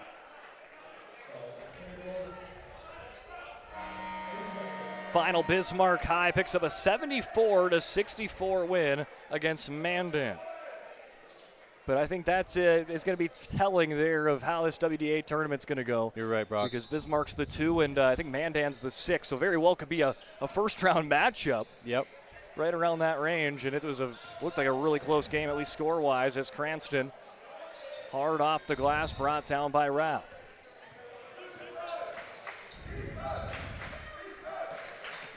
Driving in is Janot. Flips it out. Here comes Rath. Draws the foul on Boston Cranston. Good attack to the rim, being in control, drawing the foul, slow things down here a little bit, get the free throw line.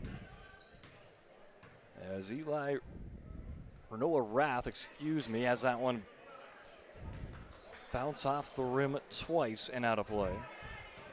Not going to get the first one to go, so he'll size it up for a second go. Second one spins off the rim. We'll go 0 for 2. Stevenson with a 20-point lead. Here comes Cranston up to Orton, right wing three, off the back iron, hauled down by Tolman. Wasting no time, Beckham will jet down the court. Now flips it out to Rath. Nice, another extra pass in the paint to St. Charles, and Rath cleans it up for 2. Good hustle, good effort staying with the play. He's made the most of his time off the bench as Rath. As Orton into Bollinger is just checked in. Head fake by Glauser, settles in, whips it to the opposite side of the court. Trying to get them to bite is Stevenson. Here comes Orton in front of his own bench, fires a 3. Pair of Mavericks fight for the ball against one another, and St. Charles will poke that one away. It's NC St. Charles. Calling the traffic, lobs it off course, touched by Orton, hauled in for the steal for Stevenson. Quickly whipping it down the court in a flash. Here comes Cranston, working out to the right side. Stevenson, no looker to Bollinger, extra pass. Here's Orton, and a foul off the ball, and it looks like it's going to go on Cranston. Yeah, that was a great box out on the weak side. Had great positioning. We're going to go the other way. As Paxton Leeson checking in for Dylan Glauser. 53-35, 8:34 remaining. As it's NC St. Charles getting Bollinger on skates. You don't see that very often, as can't get the shot. Rath cleanup duty again. Again, you're right. Finding that ball.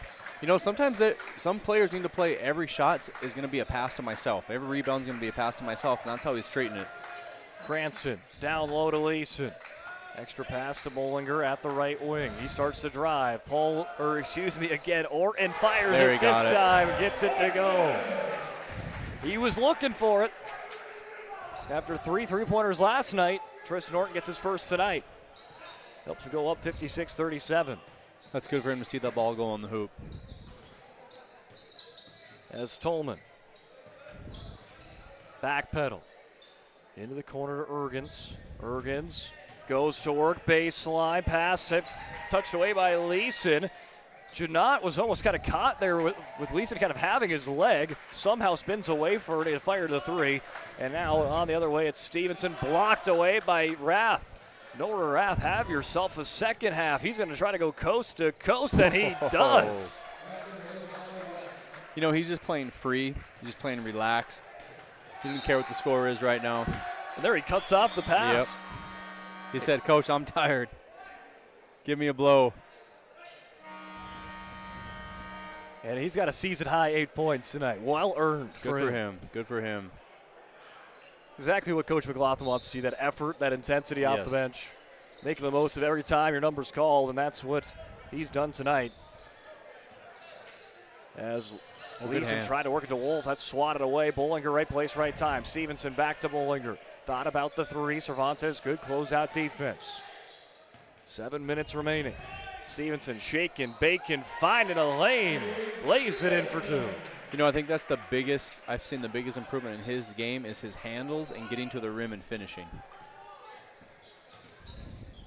I mean, tonight that's 5 points for him, but he's just always finds a way to contribute. It doesn't matter if it's in the score sheet, but he will just continue to rack up rebounds and steals. And here, why not add an assist to the mark to Cameron Wolf? When one of your toughest players physically can dribble the ball and dish off a dime like that, good things are going to happen for your team. Cervantes plays it out. Here comes down the middle, laying it up is Drew Harper, who's had some foul trouble tonight. But he checks in, picks up the 4. Student section, couldn't hear who they were calling, but they like to, late in games, like to call for a new player off the bench that we haven't seen yet. We'll see if Coach Glauser gives in, right? Sometimes he stands his ground, sometimes he gives in, so we'll have to wait and see as Stevenson fires a 3. Before he gets the rebound, Kendor cut him off but couldn't haul it in. That's going to stay with Dickinson High. 5:44 remaining in a 19-point game, favoring the home team Mavericks tonight, looking to bounce back after a loss to 3 points to St. Mary's last night. Got an isolation if he wants it. Stevenson flips it out to Bollinger, extra pass, Leeson, he wants the 3. He'll get a look at it back to the rim. Stevenson cuts it off, works it to Cranston. I don't think he was ready for it. No, he wasn't. As Caleb Polans, who had a fantastic first half of play, and was almost kind of the catalyst of offense in the first half at points. He'll check in for the first time in the second half, gives Stevenson a much-needed rest. Yeah, he needs a blow. You can tell how exhausted he is there on the sideline. You know, as soon as you see a kid lean back, he's putting the work, that's for sure. Right. Good box out on the weak side. Quickly flashing down is Wolf. Wolf to Polans. Passes it out to the top to Bollinger. Wolf wants a screen from Bollinger. Fakes a pass out to Polans. He tried to go up on it with himself. Hits off the side of the rim, and here comes Leo Kendor. A little bit of force there by Cameron. Kendor had a fantastic close out to the second half for Williston. They'll put him back in. They'll play it out to Cervantes. Down to Harper. Free throw line, fadeaway jumper off the mark and out of play. 4:41 remaining as Rivland and Janot check back in. Ergens and Tolman check out. Did this second half go extremely fast for you? There's 4 minutes left. It is blowing by. 4:30 on the board. As Ethan Luna going to be checking in at the next stoppage. Leeson in front of the bench, in front of the student section, looked to shoot a 3-pointer. Instead will drive in, can't make the floater. Awkward position there for Cervantes and Wolf, but they will peel away from each other, and here comes Janot. Yeah, Cameron could have picked up a foul there. Pressuring there is Polans. All around Rivlin, and Polans whacks it away.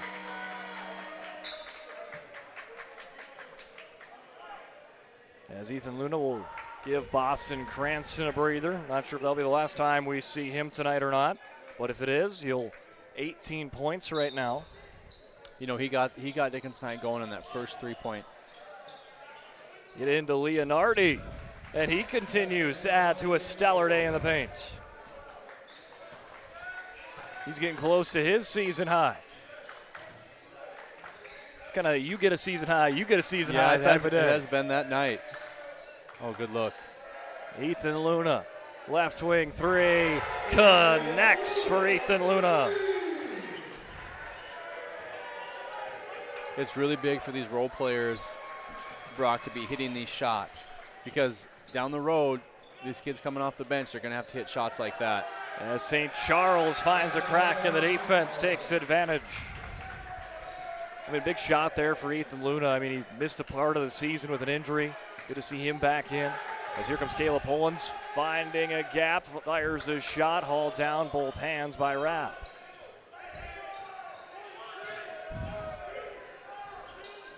St. Charles going up against Luna, trying to shake him. Finds a way around him, now will keep it in, tries to work it to Janot. Wolf cuts him off, plays it to Leeson. Here comes Polans, and he kisses it off the glass for 2. Good vision. Way to run the court. Up by 20, 65-45. Wolf. Good hands. Pokes it loose, still loose. Rivlin runs it down. As Logan Bedsolt will be checking in.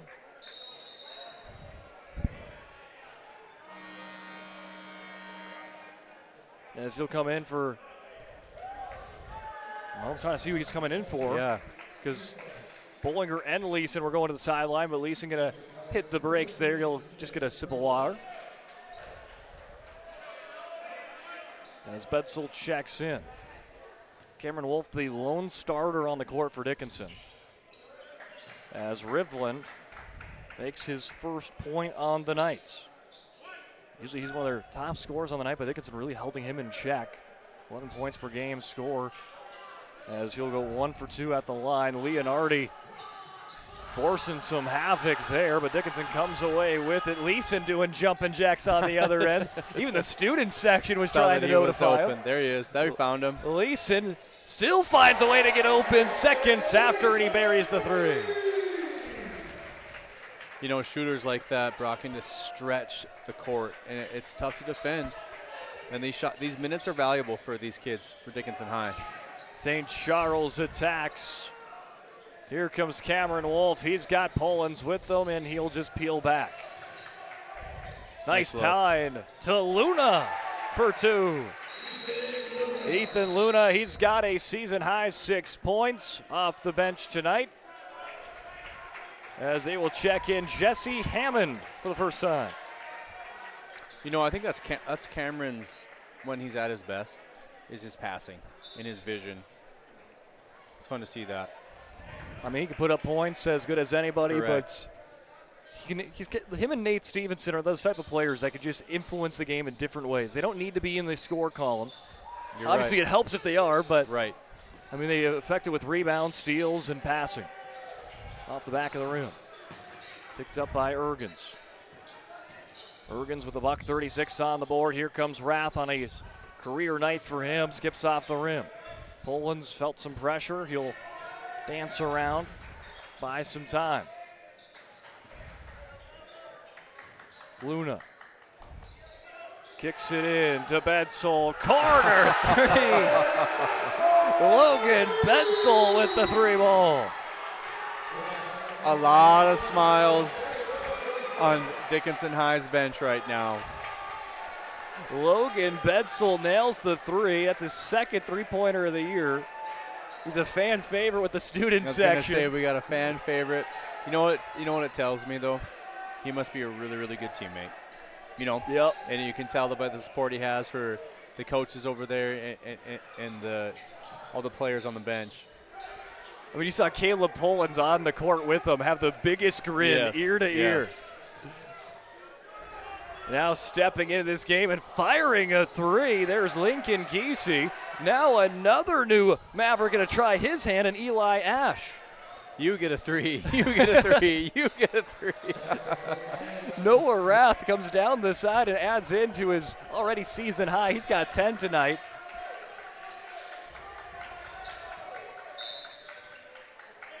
Hey, might as well. Try to keep the momentum and the flow high, the vibes high here in the gym. Let's see if they run something here for somebody, a sideline OB.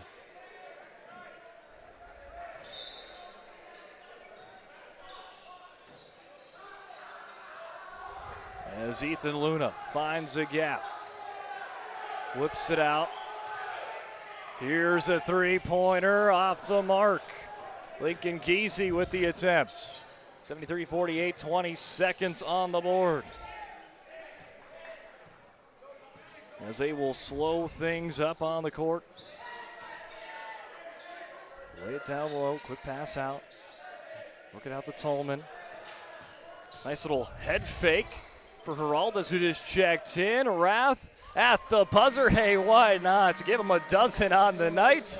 And that will change the scoreboard, but not the outcome.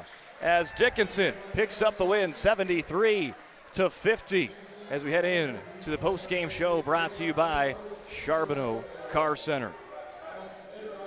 This presentation on the PSP Network is proudly brought to you by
sure to like and follow PSP Network on all social media platforms. PSP Network, it's game day. When facing disaster, it's not just the things we lose, but the memories. But there's hope. ServPro, with decades of experience in Minot and Bismarck, is always ready. Our certified professionals don't just restore homes, they rebuild lives. Because to us, you're not just a client, you're family.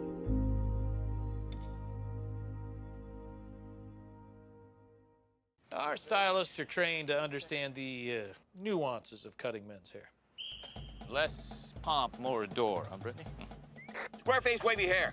Mid-fade with a textured top. Finish it off with a hard part and taper that neckline, coach. Cowlick, what's the move? It's not just all about hard work here. Hit all. 7. Pressure. Point. Yeah. It takes expertise to be a sport clip stylist. Here? That's the spot. Right there, huh? Sport Clips, the pros in men's hair. Whether you're looking for a full-service financial plan or planning for farm or business succession, Planning Team Financial Advisors is here to help you work toward achieving your financial goals. With locations in Bismarck, Garrison, and Center, our full-service team of professionals are dedicated to helping you work towards achieving your financial goals. Visit us online, planningteam.com. Securities offered through LPL Financial, member of FINRA and SIPC. Investment advisory services offered through New Edge Advisors, LLC, a registered investment advisor. New Edge Advisors, LLC, and Planning Team Financial Advisors are separate entities from LPL Financial. Planning for the future is difficult, but pre-planning your funeral is a thoughtful way to ease the burden on your loved ones. At Stevenson Funeral Home, our compassionate team will help you create a personalized plan that reflects your values. We'll make sure that your wishes are honored and that your family will have peace of mind in a challenging time. Call us today to start your pre-planning journey. You can count on us to be with you every step of the way. Stevenson Funeral Home.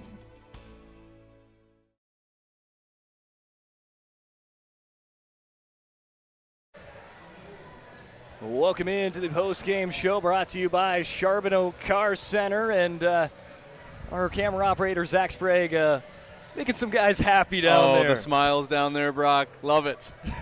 For our Sport Clips MVPs of the game, but we will hold that quite tight to our chest here for now as we break down this one and close out tonight. As we do, we will send it on to game highlights on your screen. But early on, maybe some of that fatigue from last night and maybe kind of the loss weighing on Dickinson early on. They still had the lead at half, though, 33-23, but you could tell whatever was said at the halftime, they put that behind them. That was square away. It was a fresh new half in the second half, and they looked really sharp. You saw the effort. You saw the hustle. Great defense turned into great offense, and everything started to flow well. They got the student section buzzing, and I think that was just kind of that change. I mean, when the student section really got into it, you just saw them playing with that next level of confidence. And I think that bad taste is out of their mouth officially. Dropped a tough one last night. Played a really good second half here. The half the coach calls are one of them to see a lot of good ball movement, a lot of players involved. I think they played 11 players tonight, and continue to develop that depth because, as we kind of on the back half of the season here, Brock, coaches are looking at, where can we find some depth? Because you're going to need that when you get in the WDA tournament. And there's a big slate of games coming up for Dickinson High. And Coach Clauser wants to make sure that they're going to be firing on all cylinders. Yeah, and after, again, we talked about it, back-to-back days, back-to-back games for Dickinson. The big highlight tonight, at least for me, was off the bench. I mean, I thought the bench players for Dickinson stepped up in a big way tonight and especially played a lot of minutes in that first half, maybe more than they're used to in the first half of play, and then late in the second also made that impact as well. But stepping up for their team and helping momentum-wise get that ship turned in the right direction today. Well, and there's no reps like game reps. And those game reps that those role players get is huge, and it builds their confidence, and it makes them believe in their role or their purpose on the team, and it helps them buy into it just a little bit more. If my job is to come in and play for 2 minutes, well, I'm going to come in and give you the best 2 minutes I can, coach. And seeing that and developing that depth, and then also the starters, taking care of those role players and telling them how much they appreciate them, because basketball is one of the most ultimate team sports. And Coach Clauser knows that his team needs to have that team-first mentality to have any type of run here in March. Well, I think the big thing is if you need a momentum boost, put Logan Betzel out there, let him hit a three, and get this gym rocking. Fan favorite. Fan favorite. Looks like a teammate favorite, and Coach Glauser might have to put a set in here for him to kind of maybe hit a corner three for him. I mean, that was a different change when he hit that three. Yes, I mean, it changed the energy in the gym. Well, let's take a look at scores tonight. We'll start it off with Williston. Beckham Tolman with 6, as well as Mincy St. Charles. Great defense from him tonight. Chance Rivlin finishes with 1. Noah Rath with a season-high 12. He gets that 11th and 12th point right at the buzzer. I like his game, yeah. He had a great game. Drew Harper with some foul trouble had 4, 3 for Justin Ergens. Drake Lopez Cervantes with 2, 4 for Leo Kendor. And tough as nails, William Leonardi with 12 points after missing a couple of minutes trying to bandage up a leg and having about 5 teammates, a parent, and some other help getting him in it. But he got back in the game and had a dozen points on the night. Liked his post play tonight. I was really impressed with Coach McLaughlin. I thought his players were definitely in the right spot at the right time. I thought their spacing was good. I thought his team played, in the first half, played as good a half as you could have wished. Dickinson came out and hit some big shots to kind of spread that lead a little bit. But I think there's bright days ahead for Williston. I think the kids got to continue to put in the time.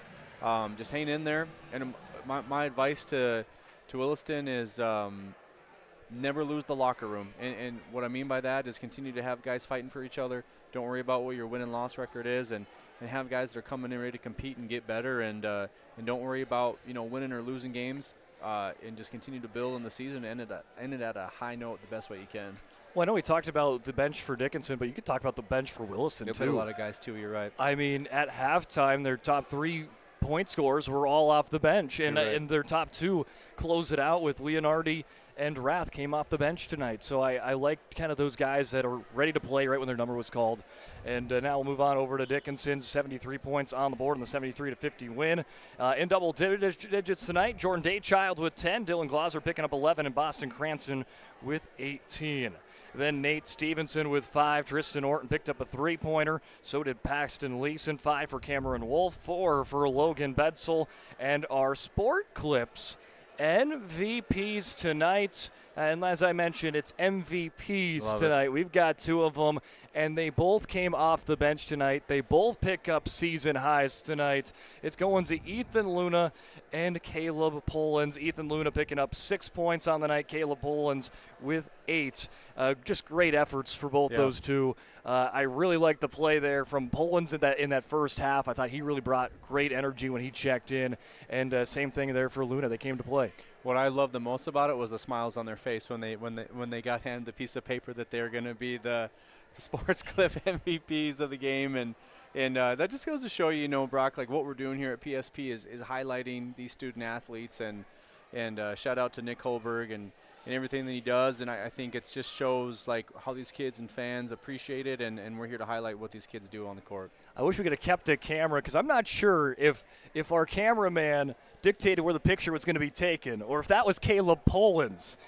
And they're going to say, he said it was all Caleb Polans. Oh, that's good. Because he brought in the sign to Caleb Polans for Sports Clips MVP, and he said, can I take the picture over by the Maverick logo on the opposite side of the gym as they were running over there. So, hey, these kids having fun here tonight, and a job well done. Ethan Luna and Caleb Polans, the Sport Clips MVPs. Dickinson moves up to 9 wins on the season, and they will head on over to Minot north of Magic City on Friday night, and then we'll be right back here in Dickinson as they take on Century on Tuesday. That's going to be a big bout with number 1 Patriots here in town. For Williston, they dropped their 11th on the year. They will take on Century on Friday, so both have the Patriots pretty near on the schedule. It's going to be a big week. Coach Glauser wants to, again, make sure that he has his Mavericks ready to play, ready to compete. Again, going back to the depth that he played, trying to find some extra pieces that he can put into the equation, and there's going to be some fireworks here next Tuesday. Well, we thank all of our sponsors for helping us bring coverage of the night. Thank you for listening, as well as big shout out to our great camera operator, Zach Sprague. Great job as always. Nate Zachman, thanks for joining us here today in the booth. I'm Brock Widener signing off here on the PSP Network. Join us for more coverage on Thursday and Friday on the PSP Network on YouTube. Have yourself a great night. This presentation on the PSP Network is proudly brought to you by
social media platforms.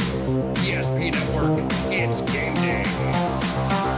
When facing disaster, it's not just the things we lose, but the memories.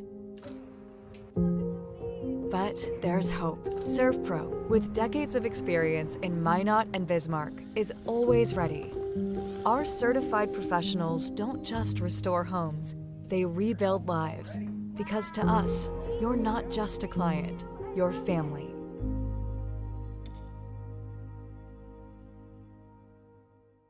Our stylists are trained to understand the nuances of cutting men's hair.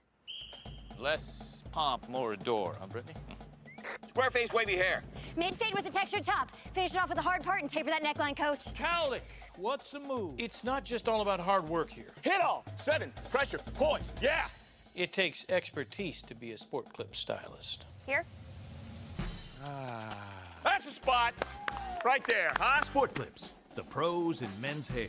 Whether you're looking for a full-service financial plan or planning for farm or business succession, Planning Team Financial Advisors is here to help you work toward achieving your financial goals. With locations in Bismarck, Garrison, and Center, our full-service team of professionals are dedicated to helping you work towards achieving your financial goals. Visit us online, planningteam.com.